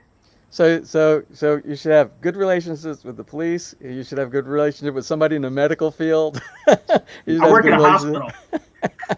Well, that's great because for us, I have our past president of our Rotary organization.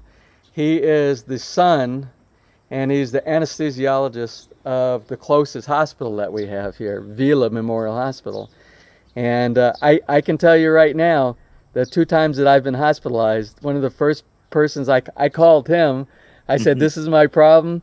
And he's like, come on down, go straight to the emergency room and I'll be down in just a minute. And I got to tell you, it's worked great for me both the times. It's great having somebody that and then you could depend on in one of those professional fields. It worked really good. So See, with my job, I work really close with the police department, fire department, EMS, and the hospital. So I pretty much got it covered. Very good. Very good. In fact, Stacy had to go into the ER a few months ago, and heck, we were in and out right away. I mean, they pulled us straight into the back, got us in a room. In fact, the doctor that took care of her was the head of the ER. So, it, like you said, it helps. He walked in, he's like, "Hey, I know you guys," and we're like, "Yeah." Well, I didn't mention it yesterday when we went to the wake of Lola Janet. The niece of Michelle, she works at Vila Memorial Hospital. She works directly for Gerard Vila, who's the anesthesiologist I was telling you, the son of the owner of the hospital. And I didn't mention it, but 2 days ago, I fell. I don't know if you could see. You see the work I'm doing on this rail right here? You see all the clamps that I have on there? Yep.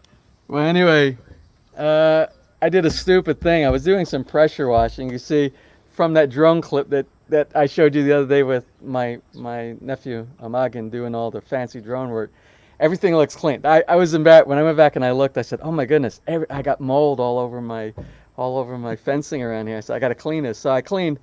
So the other day I was down and I thought I was 100% done with all the clean. It took me all day to do the pressure washing of all the stuff I needed to do here. And then I got done. I put all the equipment away and I looked, and on the other side of that fence over there, I missed the spot. So I said, "Oh, it'll only take me just a minute to get this taken care of." So I pulled everything out real quick. I hooked it up to the hose and I washed it, and I climbed up on that planter that's got the sculptured Eugenia plant over there. And then I only had to do like 1 minute worth of work, and I was just careless, and I turned around and I fell right on that railing. and I have a big gash. I have a really big gash back on here, and Ness was able to band-aid that up enough with some bandages. But what I did was I fell on my ribs, and I thought I heard something crack. And so I asked my friend May, who works in the operating room at Vila. I said, what do you guys do? I said, I think I need to come down here and get an x-ray. I said, but what would you do? If you found a crack, what would you do? And she said, well, there's really nothing. She's like, there's really not a lot you can do for it. It will heal on its own. But it takes like a month to 2 months to heal. The only thing we'll probably do, if it's not protruding out or anything, that's like a compound. Yeah. She said, we'll just give you pain medication. You'll just have to bear it while it heals up. Yeah. And I'm like, well, I can do that myself. I don't need to pay for a hospital visit. So I said, what I'm going to do is I'm going to sit around here and I'm going to observe. But I'm kind of in hurting mode right now. The last 2 nights I wasn't able to sleep. You can't roll over every time you try to roll.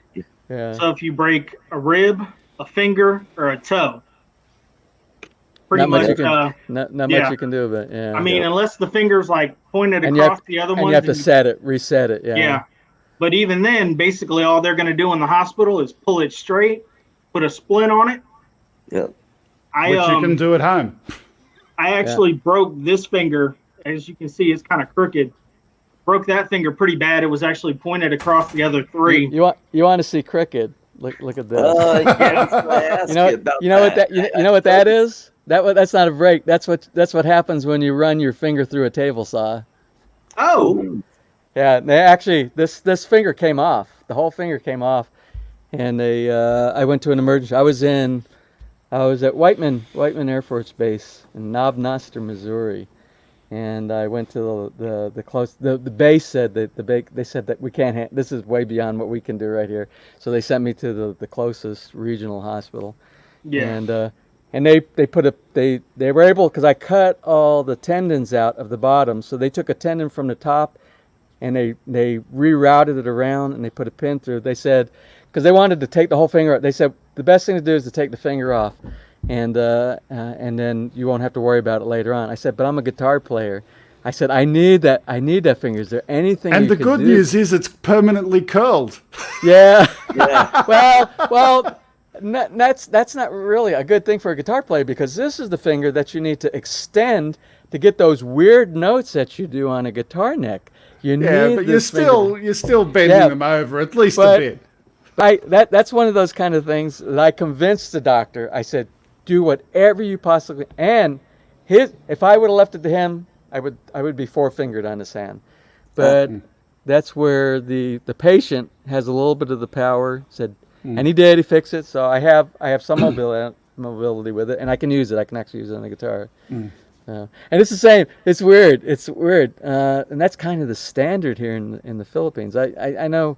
I don't think art gets a lot of Filipino. And I don't want to offend anybody, but it's like when you go to a doctor here inside the Philippines, you can actually have a regular dialogue with the doctor here, and they listen to everything that you say. Where you go, if I were to go to my doctor in the U.S., maybe it's my particular doctor that I have in the U.S., and I say something to him. He wouldn't listen to any word that I say. Everything has to be from him. Because I go on WebMD, I do all these kind of things. Which the doctor, when they say I'll be back in 5 minutes, and you're sitting there half naked in your gown, they're going back in their little office and they're going on WebMD and they're going into their little books and doing stuff like that. You know what they're kind of doing. Well, here in the Philippines, if you say anything to a doctor, they'll listen to you and they're like, "Oh, you want to try that? Okay, we'll try that." It's like, case in point was. Same here. Same in Australia. Case in point is I went to a dentist. She happens to be one of the Rotarians in my Rotary Club here in Lipa. And it was like on a Sunday. And what I did, my molar all the way in the very back, it shattered in half. I split right down the center. So I had open exposure to, roots and everything. So normally in the U.S., and I know what they do in the U.S. because I've had so many done, they'll do a crown on any of your molars in the back. What they'll do is they'll either do a root canal, or if they always tell you they want to save the nerves inside there. They recommend, if you can get away with not doing a root canal, leaving the roots intact and doing the crown on top of it. But it's a very expensive procedure. Getting a crown in the U.S. is upwards around $2,000 to have something like that done. But that is always the option of the two dentists that I've been associated my entire life back in the U.S. Well, I went to my friend's office. She said, come on. I called her on a Sunday night. She said, come in Monday morning. And I came in, and she pushed all of her clients back. She saw me the first one inside there in the morning. So she looked inside there, and she said, first she examined it. She said, yeah, it's broken off right here. And normally in the Philippines, what they will do on a situation like this, 99% of the time, they'll extract the tooth. They'll just remove the tooth. That's what they will do. You ask anybody here, easiest thing, just pull the tooth. In the U.S., they try to save the tooth. They try to save the roots. They do an expensive procedure called the crown. So I asked her, I said, do you do crowns? And oh, by the way, in the U.S., because I got like 4 crowns on my molars. In the U.S., they're so sophisticated right now with the technology. They have a crown enamel building machine, laser, just like a 3D laser printer that you have in your home. They have that in their office. So they use this computer. They take these pictures. They do a 3D CAD of your old tooth and reconstruct it with the computer. And then they go in, and while you're sitting there in your chair, you hear zzz, zzz, and you're building your crown right there. Days before, back in the old days, they used to send out. They would put a temporary, and then what they would do is they would send out to a lab somewhere else. They would build your crown. They would send it to the dentist, and this usually consumed about 2 weeks of your time that you had, if not more. But in the Philippines, it's like the first thing she asked me, she said, "What do you want me to do?" I said, well, you're the dentist. What's your recommendation? And she said, well, here's your options. And it was like, we can extract it. I said, I don't want to extract it. I said, can you do crowns? And she said, yeah, we can do crowns. But I said, obviously you don't do it here. How long would it take before I get a crown? And it was like several weeks before I would get a crown back. And this. So I said, let me ask you this. I said, have you ever done a composite build on a molar? I said, I've had composite builds done on my front teeth. When I broke them off on a tool, I banged my mouth, a wrench in my mouth or something like that. She said, yeah, would you like that? Would you like a composite build? I said, sure. So she did. She did right there. She did a full composite. She put the little wraparound thing she built. And it feels great, the build that she did. And this is, oh my gosh, I've had this for like 8 months now inside my mouth, or 10 months or something like that, maybe even longer. And it was done really well. But she asked, what was so funny, she asked me, what do you want me to do? I'll do whatever you want. And you want to know what the kicker is? And the kicker is, remember we talked about friendships earlier, and or being part of a fellowship or membership with your club. She didn't charge me anything for the procedure. She charged me. I tried to give her money for this. She said no, because it all goes back to the thing. She helped me, and at some time maybe she needs something. As a matter of fact, I owe her something. I know what I owe. I just thought I got to call her up. I got to help her out. She's trying to sell a house. So that's the thing. The kicker was, you make the friendships, people help you out. That's a big thing over here in the Philippines. I tell you, the culture is so different over here. But I love the culture. I love it. I love the culture. I love the people over here. It's just a different way of life, and I'm more relaxed. I don't need to take Zantac or Nexium anymore for reflux or anything like that, like I always did. There was always something in the U.S. that caused me to have some type of a nervous. Oh, there's the pool. There's the pool. This is live. Hold on a second, Greg. Art, can you make him a single? Oh yeah, let me make him big. There you go. Nice. Oh, wow, that is nice. And the privacy fencing around it. Oh, yeah. So it's a step down, and there's also a spa on the side as well. well, that's real nice. Where you can where you can go into that tent area and enjoy the shade, and also be right at the poolside. That's really nice. But you know what's really interesting? They've got some water jets that kind of arc over the pool. And they've got some coloured lighting on that. So the actual water jets at night looks absolutely gorgeous. So here's the one piece of advice to you, James.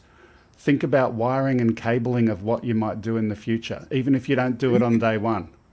Well, let me tell you, since you weren't here, and I think I spoke with Art about this last week, is we have special lighting going into the swimming pool, where we're talking kidney style or figure 8 kind of style, in the two deeper sections, in the 4 foot and the 5 foot sections, and it's going to be and I didn't tell you this earlier, Greg, but there's going to be a bridge that goes over the center, so that you can go from the Baje Cubo over to the raised bed garden without walking around the swimming pool. But there's going to be LED programmable lights, so that you can change the colors where they can. But that's inside the pool. Think about doing some water spray over the top and coloring them with light as well. Well, we have the waterfall. The waterfall's in there. Okay. What about the waterfall? And what we're going to do, we'll rough in basically like a PVC cable with the GI wire inside there. I want to do landscape lighting, so we'll have landscape lighting that points to the waterfall at nighttime. I've already built. I discussed it in a couple of the episodes. I integrated and engineered and integrated my own landscape lighting system over here. It's in the basement. I just don't have any power to hook it up to right now. And now with the construction going on, I'm going to wait for that to happen before I actually find a home for the lighting kit. So what I want to do, I want to light up the Kubo. I want to light up the 2 coconut trees in front of the Kubo. And I want some accent lights for the plants around the pool and the waterfall. So I think it'll be very, very nice at nighttime to sit poolside and enjoy the sound of the water, the lighting. Well, what I was going to tell you is, he's talking about the water jets. Incorporate the LEDs into your waterfall. Maybe we could do something like that. Yeah, that would be cool. I have that. Cool.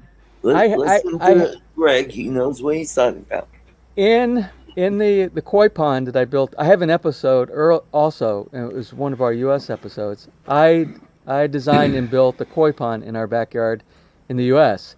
It's more of a raised. The walls are raised. I want to say it goes down about 5 to 6 feet at the deep end, and it goes to a waterfall at the head that's right behind of our house. And what I used was, there's a waterfall.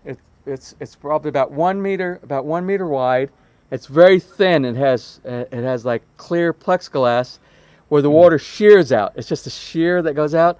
And I bought the kit with what you're talking about. It has a LED light built into it. And when the water goes over, the water looks like it's lit. The water is lit, and it bends. Cool. It bends with the water as the water drops down inside. That's what I was talking about. Yeah, that's what I have in the U.S. That would look amazing on that waterfall. It's very, very nice. And the nice thing about that kit that I have in the U.S.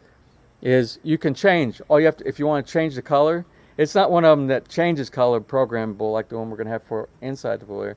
But that one there, if you like pink or red or blue or clear, bright white for, I think they call it ice, you can swap out those LED lights on the back of that spout device inside. Right. Okay. It's very easy to do. Fun. Hey, just a side quick question before, I don't want to take up all of Art's show, but do you ever get around to the Amadeo area? Do you ever get over there? I don't even know where that's at. Where is that? Amadeo, that's where our family property is. It's around the other, I think basically around the other side of Taal. Yeah, it's I do. I've been everywhere around Taal on the perimeter. Cavite. Yeah, I've been, Lemery, and but not Cavite. You know Silang? Yeah, I know Silang. Yeah. Okay, it's close to between Amadeo and Cavite is where our family farm is in our property, my house, and all of this kind of stuff. But it'd be nice if you could drop over there one day and we'll do a live and have you go and explore my house or something. That would be fun. As soon as things calm down around here and we have this pandemic stuff under control, that would be a fun. That would be a fun. It would be fun, but let me say this: the pandemic thing and getting it under control. I've got an analogy that I want to give, and it's all about McDonald's. If you think of the flu, which is less contagious than COVID, as the junior burger, and despite man's best efforts, we've been trying to kill the junior burger for many, many, many years, but we haven't succeeded. So if the flu is the junior burger, COVID, the Big Mac is here to stay. Yeah. We just got to live with it. Yeah. Unfortunately, I think that analysis is pretty accurate, and I think what they need to do is, they're trying to do all of these vaccines. They're trying to come up with the vaccines, and I think that's not going to fix it. Well, I think it's going to. I think what we're, they talk about the new norm. So I think what's going to happen is we just have a more lethal version of the flu is what we have now, and that's basically what it is. And then they're just going to have to find, as long as it doesn't mutate into something different. That's you're aware that it's already been proven that it has. You know that. Yeah. And that's the problem with they have to find every single year with our common. Mike, he's the guy that had the COVID. Yeah, I actually did. Yeah. And what I was going to say with that is, what we're seeing in the hospitals here in the U.S., survival rate from COVID is basically at about 95%. So honestly, looking at survival rates, you probably have a better chance of dying from the flu. Yeah. And here's the other thing I've been saying too, is if you look at the way these different countries have handled this, I honestly think that Sweden handled this the best. They have the lowest rate, lowest death rate out of all the other countries. And you know what they did? Not a thing. Yep. They did nothing. They did no precautions, and they developed herd immunity. Yep. Well, there's so many dynamics that separate one country from another country, and it's hard. You can't say like that country. You just can't say they did it this way, it'll work for us in our country. There's a lot of other variables involved that need to be taken into consideration. And that's kind of why I don't like to get political or anything like that, but that's kind of why I trust the science, and I trust the doctors, and I trust the people this is their expertise and that's their areas. I try to follow the direction that they say go in. I was talking to one of my infectious disease doctors today at work, and we were discussing everyone wearing the surgical and cloth masks. And he said, basically, the only thing you're stopping is when you talk, any spit that comes out. It still gets out the sides. If it's airborne, it still gets out the sides and it's still in the air. So basically, we're stopping projection of it, but it's still going to get in the air. I work in a hospital. But it's going to reduce it. It's going to reduce it. It's absolutely still going to get out. But I think it's anything that's reducing the transmission is a good thing. But back to the question, Hong Kong, they've already had that one patient who's had the virus twice, different strains of it. Right. So we know that it's mutating, and we know that it's mutating, and long term, this is our new norm. We've got to get used to living like this. And while I respect your comment, you don't want to go to visit somewhere else at the moment, and I understand that. But what if it's like this 12 months from now? Yeah. And I think it will be. I think it will be. We, what Ness and I do, we use common sense. Yeah. When we do go out, we protect ourselves, like we protect ourselves from anybody. It's that whole contact tracing thing. So you have to realize, especially for us, our age group, and the fact that Ness has asthma, and she has pretty bad asthma. She falls into that critical category that she needs to do everything possible. Yeah, that you have to avoid. Sleep apnea. We'll visit your family. Don't worry. Right now, we're not. We're just kind of hanging Well, the out. reason I was asking is when my wife is wanting to do some renos to the house, so getting the expert to make some comments, and anyway, it was just a thought. Yeah. It'd When be fun. is this supposed to happen? Well, we're doing curtains first. We want to go and do the wall around it. Eventually, put up some bars on it or some other fencing structure. So, if you can imagine, we've built the low part of the wall and we've built some columns, and we want to put in panels in between or something in between now. We were actually talking about it the other day and saying, she's thinking about what can we do that's color bond so that you don't have to keep on repainting it and powder coated aluminium or something, but that's not a popular building material over there. What's that? Color bond. Color bond. Oh, I don't know that. Yeah, I don't know. Powder coated aluminium. Well, powder coated aluminum is the standard over here. Okay, I just hadn't seen it in any of the places. Yeah. It's the most inexpensive option that you have over here. As a matter of fact, when I lived in the apartment for the year before the house was built here, I paid for it and I donated it to the next resident, to the owner of the apartments over there. I put in powder coated aluminum screen windows. Aluminium. Aluminium. You say potato, I say potato, or you say potato, I say potato. Anyway, but the powder coated aluminum, if you go anywhere in the city, that's what they're building. All the little fabricated things for all the houses around here. There's really only like 3 choices, and one of them is absolutely not a choice, and which would be wood, because of the problem with termites over here. And then the next solution is powder coated aluminum, and then actually there's 4. Then there is aluminum, regular aluminum they do over here. Then there's UPVC. UPVC and aluminum being the 2 most expensive that they have here.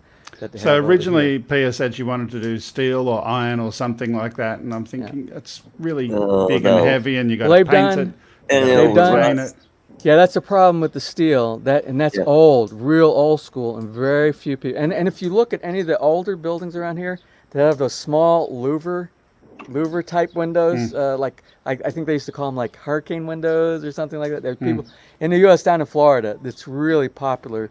In the they call it the Florida room in Florida. It's like a patio on the outside, and they have the little louver windows. The windows are only about this big, and they all go like this, right?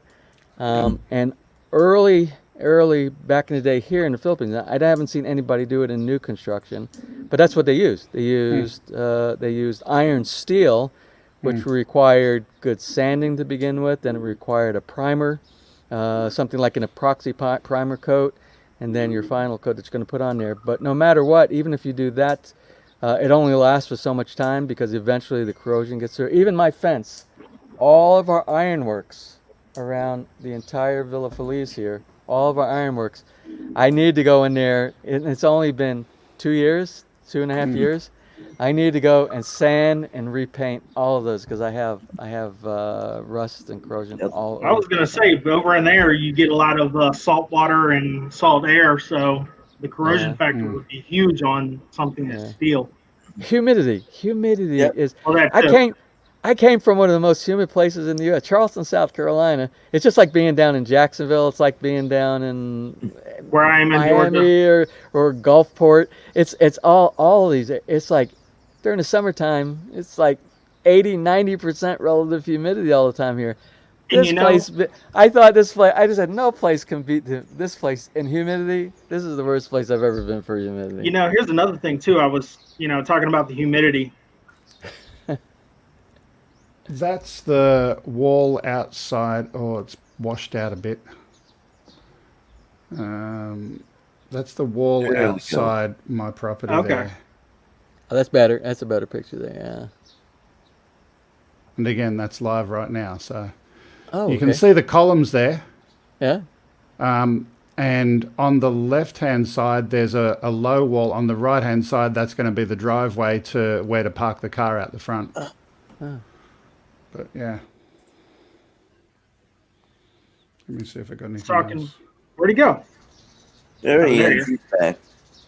What I was going to say about the humidity down here in South Georgia, I live right on the edge of a swamp, so it's humid all summer long. It got so bad to the point where, with our gun safe, we actually had to put like dehumidifier stuff in our gun packaging because the barrels were starting to rust just sitting in the safe, even though we run the AC all the time. Yeah, I've had the blue when I was back in Charleston. I always have to blue my. I got a small shotgun, and I always have to get that blued. It doesn't last so long. What's a gun? Yeah, they don't have them down there. And it's these big things that go bang and shoot a projectile that Americans love. Yeah, I only see them on cartoons. I've got an entire safe and wall full of them. Anyway, all good. In fact, speaking of that, I have to actually get a tray that's really narrow and really shallow, break down my entire muzzleloader gun, and soak that in vinegar because the fouling is starting to build up inside the barrel and create some surface rust. Right. So that's going to be a project for my other channel. Oh, okay. I'll have to check that one. I keep getting messages. I don't know if you can hear it. My phone keeps going off over here. I'm in a conversation with the guy from Canada. He's going to be our new neighbor. He and Gerard and V. They're going to be building right across the street from us over here. And their build, I think, is starting in first of the year, January, February timeframe. I think is when they have it scheduled. So if you liked watching the build of Villa Felice, we're going to cover. He gave me permission to cover his build. Awesome. And he is going to have. This is going to be a really outstanding build. His terrain is different from the other terrains around here. Right. His building incorporates an elevator in the center of his. Wow. Yeah. Boy. Yeah. Well, he's concerned. He's concerned, which most of us are concerned. I just totally ignored it and said I'm going to be 60 forever. I'm not ever getting older again. But he has forward thinking about once he gets to a certain age, and he does because I think his master bedroom suite and everything's going to all the sleeping suites are upstairs, so he's got the elevator so that he can use that to navigate up and down instead of going up and down the stairs. But that's going to be really interesting. I'm really looking forward to vlogging his, and we'll do really comprehensive. Because it's going to be a different, when we do his, the builder that's going to be doing his is totally different from the builder that we had build this one over here, and the builder that's going to be doing that incorporates very modern technology and techniques and testing and everything. So that will be an interesting 8-10 months, however long his build is projected for that one. I wish I had found your channel and whatnot before the building of the hotel and resort, because that would have been an interesting one. Right, going from a house to building multiple rooms, multiple stories, and restaurant and reception and the internet and over the entire property, the telephones in the room, the swipe cards on the door to get in, and all of that kind of geeky stuff. Yeah, you got to plan that stuff out well in advance for all the rough-in, for all that. There's even things here that we missed. I wish we would have had more fun, but we were like the test space because nobody really did that kind of vlogging before. Now there's a lot of people that are doing similar type of vlogs with building, watching their build.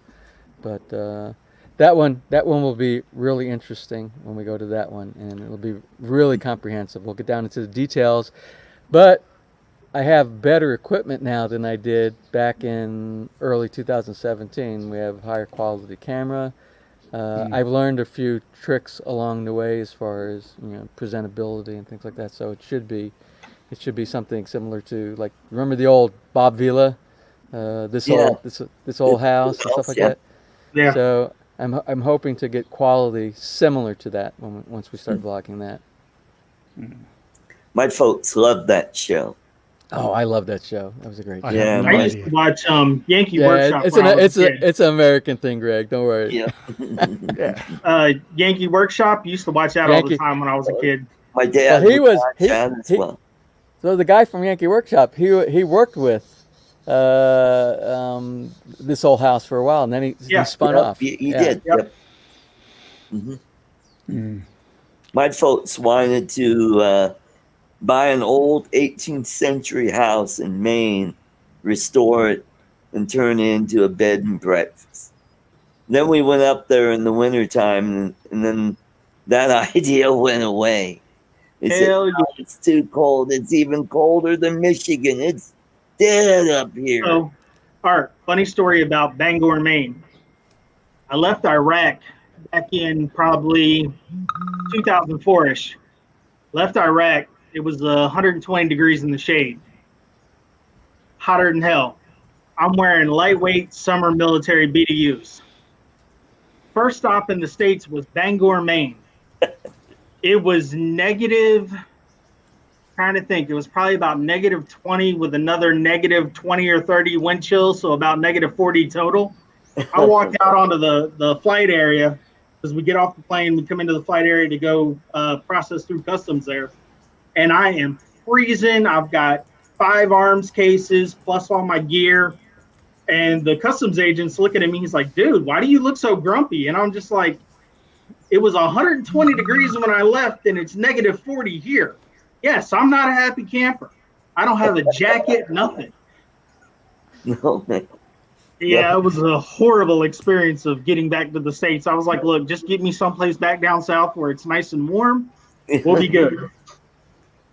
I keep getting those messages from Gerard, my Canadian friend. He's like, make sure they know it's Norm Abram, the master carpenter. Norm, yeah, that's right, Norm. I think the TV shows, the DIY TV shows that we get in the U.S. is broadcast pretty big up in Canada also. I think is very popular. As a matter of fact, I wouldn't doubt if Norm isn't Canadian. I wouldn't know, but.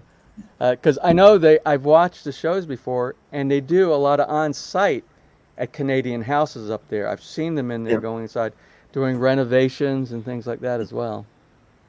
You know, talking about that renovations, one of my favorite things besides drone stuff to watch on YouTube is the old metal car restorations that they do, and like old knives and axes and stuff like that, where they'll find an axe or a hatchet or knife that's completely rusted all to hell, and they go back through and restore it. I spend probably just as much time watching those as I do watching drone stuff.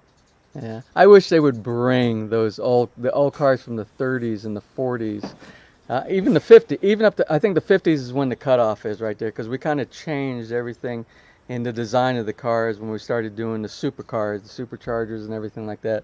Right. But all those Humphrey Bogart days type of I wish they would do reproduction of those, produce those back in with all the new safety features and things like that. I would love to have one of those kind of cars. Yeah. I'm a big nostalgia guy. Always. We're constantly running black and white movies downstairs in the theater area. Well, here in the States, we have a channel called Heroes and Icons. It's H&I. And Saturday is war shows, you know, like Rat Patrol and 12 O'Clock High and Combat. Yeah. What was the Navy one? McHale's Navy. I used to watch that a lot. I used to love McHale's Navy. Or Ernest Borgnine. Yeah, I used to love that. Tim Conway. Yep. I gotta tell you, you know what I was watching last night? I watched like 4 episodes. Remember the original Lost in Space? Oh yes. Yep. I haven't watched that in a very, very long time, because that came out like early 60s, I believe, is when that came out. Yeah, I think it was around 65 maybe, or something like that. You know, talking about the older military shows, one that I will still sit down and watch 6 or 7 episodes, MASH. Yep. Yeah. But getting back to Lost in Space. You know, it was a flying saucer, the Jupiter, was it Jupiter 2 or something like that? Jupiter 2, yep. Jupiter 2, and it was a flying saucer. And back when it aired, I was only, I'm going to say maybe 7 years old, I think is when it aired, so 6 or 7 years old. And when you looked at it, it all looked so real back then. And you look at it now. You bought it. And so I was watching it last night, and I'm thinking, because this Jupiter 2, you look when the model that they have that the actual actors are walking into and out of, when you walk into it, it's only big. It's like not bigger than my lanai, much bigger than maybe double the size of my lanai back here right now. And then when you look at that one, it's actually, when you go inside, and the impression they give you, it has a downstairs with sleeping quarters and bedrooms for everybody down there, and storage area, and the robots area and stuff like that. And you're like, when you look at it flying, you're like, there's no way that could have fit inside. They would never pull that over your eyes today. But it was fun. It was fun watching it. Oh, he's got the theme. He's got the themes. Yeah, that was by Irwin Allen. He's the guy that did Voyage to the Bottom of the Sea. Oh, that was another great. That was another great series too. Yeah, I've always been into sci-fi. It doesn't matter. It doesn't matter when it was made, whether it was made in the 50s, 60s, 70s. I like anything that has to do with space. As a matter of fact, we just watched again the other night. We watched Prometheus. Which it was like the prequel to the Alien series. But from my understanding, when you get done, I hope you don't mind us kind of going off of drones here, guys. Nope. I told you you got to quit sending me invitations to your show, Art, because I promised you I wasn't going to keep you on this long. But Prometheus, it's so mind provoking when you watch these type of sci-fi. Some of them, they force feed you the same old strategy, but the writers of the Alien series, well, the first Alien, and then after they got through with all the sequels to the regular Alien, when they got back to, somebody had some insight of, well, what actually caused the alien? Where did the alien actually come from? And they did Prometheus, and then they have, I think there's one after Prometheus. I think it's called Convergence. Covenants. Yeah, and I didn't really like that one too much. But what I want to know is the what do they call it? The engineer, the one that they showed from Prometheus, the one that they're calling, who might have engineered human beings and things like that, all the thought-provoking stuff. And I think they're in the process, or they've already filmed stuff, or there's something. What's the name of the guy that, do you know the name of the guy that that's the director and was it Stanley Kubrick? No. Ridley Scott. Yeah, he's done a lot of really good stuff. And again, Gerard says James Cameron. No, James Cameron was what's that movie? Thing. You know, The Thing. The Thing. Oh no, yeah. Well, The Thing, the original Thing. Yeah. Yeah. And then they made, I think they made 2 copies of The Thing later on. But I like the original The Thing. I thought that was great.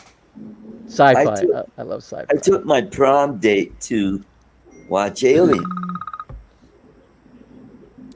Yeah, we got bored at the prom, and hey, you want to go to the movie? Oh, sure. So we went and changed our clothes and got into our regular street clothes, went to the movie, and we went and saw Alien.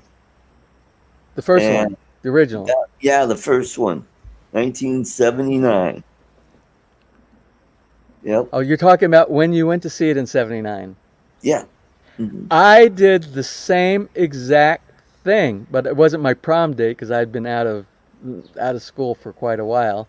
Yeah. But in 70, if it was 79, I don't remember the exact date, but I can remember every detail of going to Art, see that leave a movie. comment.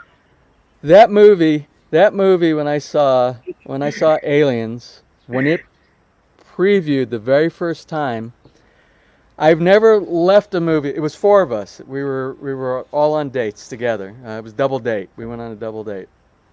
And we all came out. Normally when you first come out, everybody's talking or laughing or joking. We all left. We were quiet all the way from the movie theater. Nobody knew what to say because it was so much of an impact. It was so different. It was unlike they were way ahead of their time.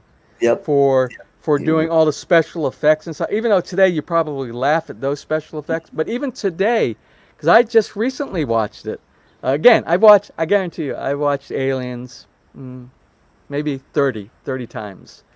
And every time I watch it, even though you can understand how easy they were to do these, but making the sounds and the displays that they had on the computer displays inside there for that time period, before we had real computers, before you realize we didn't really have PCs and stuff like that until the 90s, right? Those type of PCs. They were way. We walked all to the car. Nobody said anything. I remember starting up the car. We were all just perplexed. Then, as I started driving away, we all just bombarded into questions about everything that went on inside it. It was really exciting. Those were the days. Those were the days. I have a phone ringing. I will mute and I will come back, but don't go away, James. I have a question before we go. Okay. Oh, the phone call went away. The phone call went away. Let me ask you. Oh, no, another phone call comes in. Wifey's calling. Hello, baby. Hello, baby. Are you at Mom's place? No, and you're live on YouTube. Oh, okay. Bye.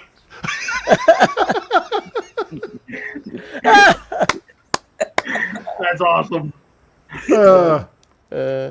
What I was going to ask was, next week I do this global fly-in thing once a month. I'd love to have Filipino representation if you're around on Saturday next week. It'll be early in the morning for you. What time is it there for you now? It's 9:51 a.m. here right now. Right now. It might be a bit early. What time's sunrise at the moment over there? Sunrise about between 5:30 and 6. Okay. Well, maybe able to do it. So I do a global fly-in where people from all around the world go and send me their video feeds and we live stream it and we mix it all together and switch between different things and tell a bit of a story and have some fun. Goes out on my channel and on Ready Set Drone on Kelly's channel. It'd be fun to have a Filipino flyer. Oh, there you So go. you're looking for some video drone footage also? Is that what you're saying? No. Just put your drone up next week and we'll send the video into Wirecast and produce it live. I don't know how to do that. How do I live from my drone? Well, you asked the right guy, and he will tell you. Yeah. That's new territory for me. I will drop you an email with the details. Yeah. Okay. It's pretty easy. You just go into DJI Go and where you've got live streaming section in there under advanced and you put in a special URL that I give you and it just works. Do I do that in the control? Or DJI Go 4. well, just give me. Yeah. I got the GoPro Phantom 4 Pro Plus thing. It would be in the DJI app. Yeah, in the app. Okay. All right. Well, you can just give me. You can just give me the instructions. I think the last time you gave me instructions for just how to log into your rendezvous thing. Your channel at one time, you gave me like a novel, a little mini novel, War and Peace. I need you to. I need you to break it down into. This is even easier. This is just so easy. Yeah. It just works. Senior citizen terms. I need you to break it down into that, and then I should be able. I should be able to handle. I've even got a video on how to do it. You do? Okay. Yeah. Well, send me that link. I'll take a look at it. Next week's going to be a busy. Remember, next week's going to be a very busy week for me. But if we're doing I don't know what time the guys come over. If yours is really early in the morning, you might miss the opportunity. How long is your show normally? An hour.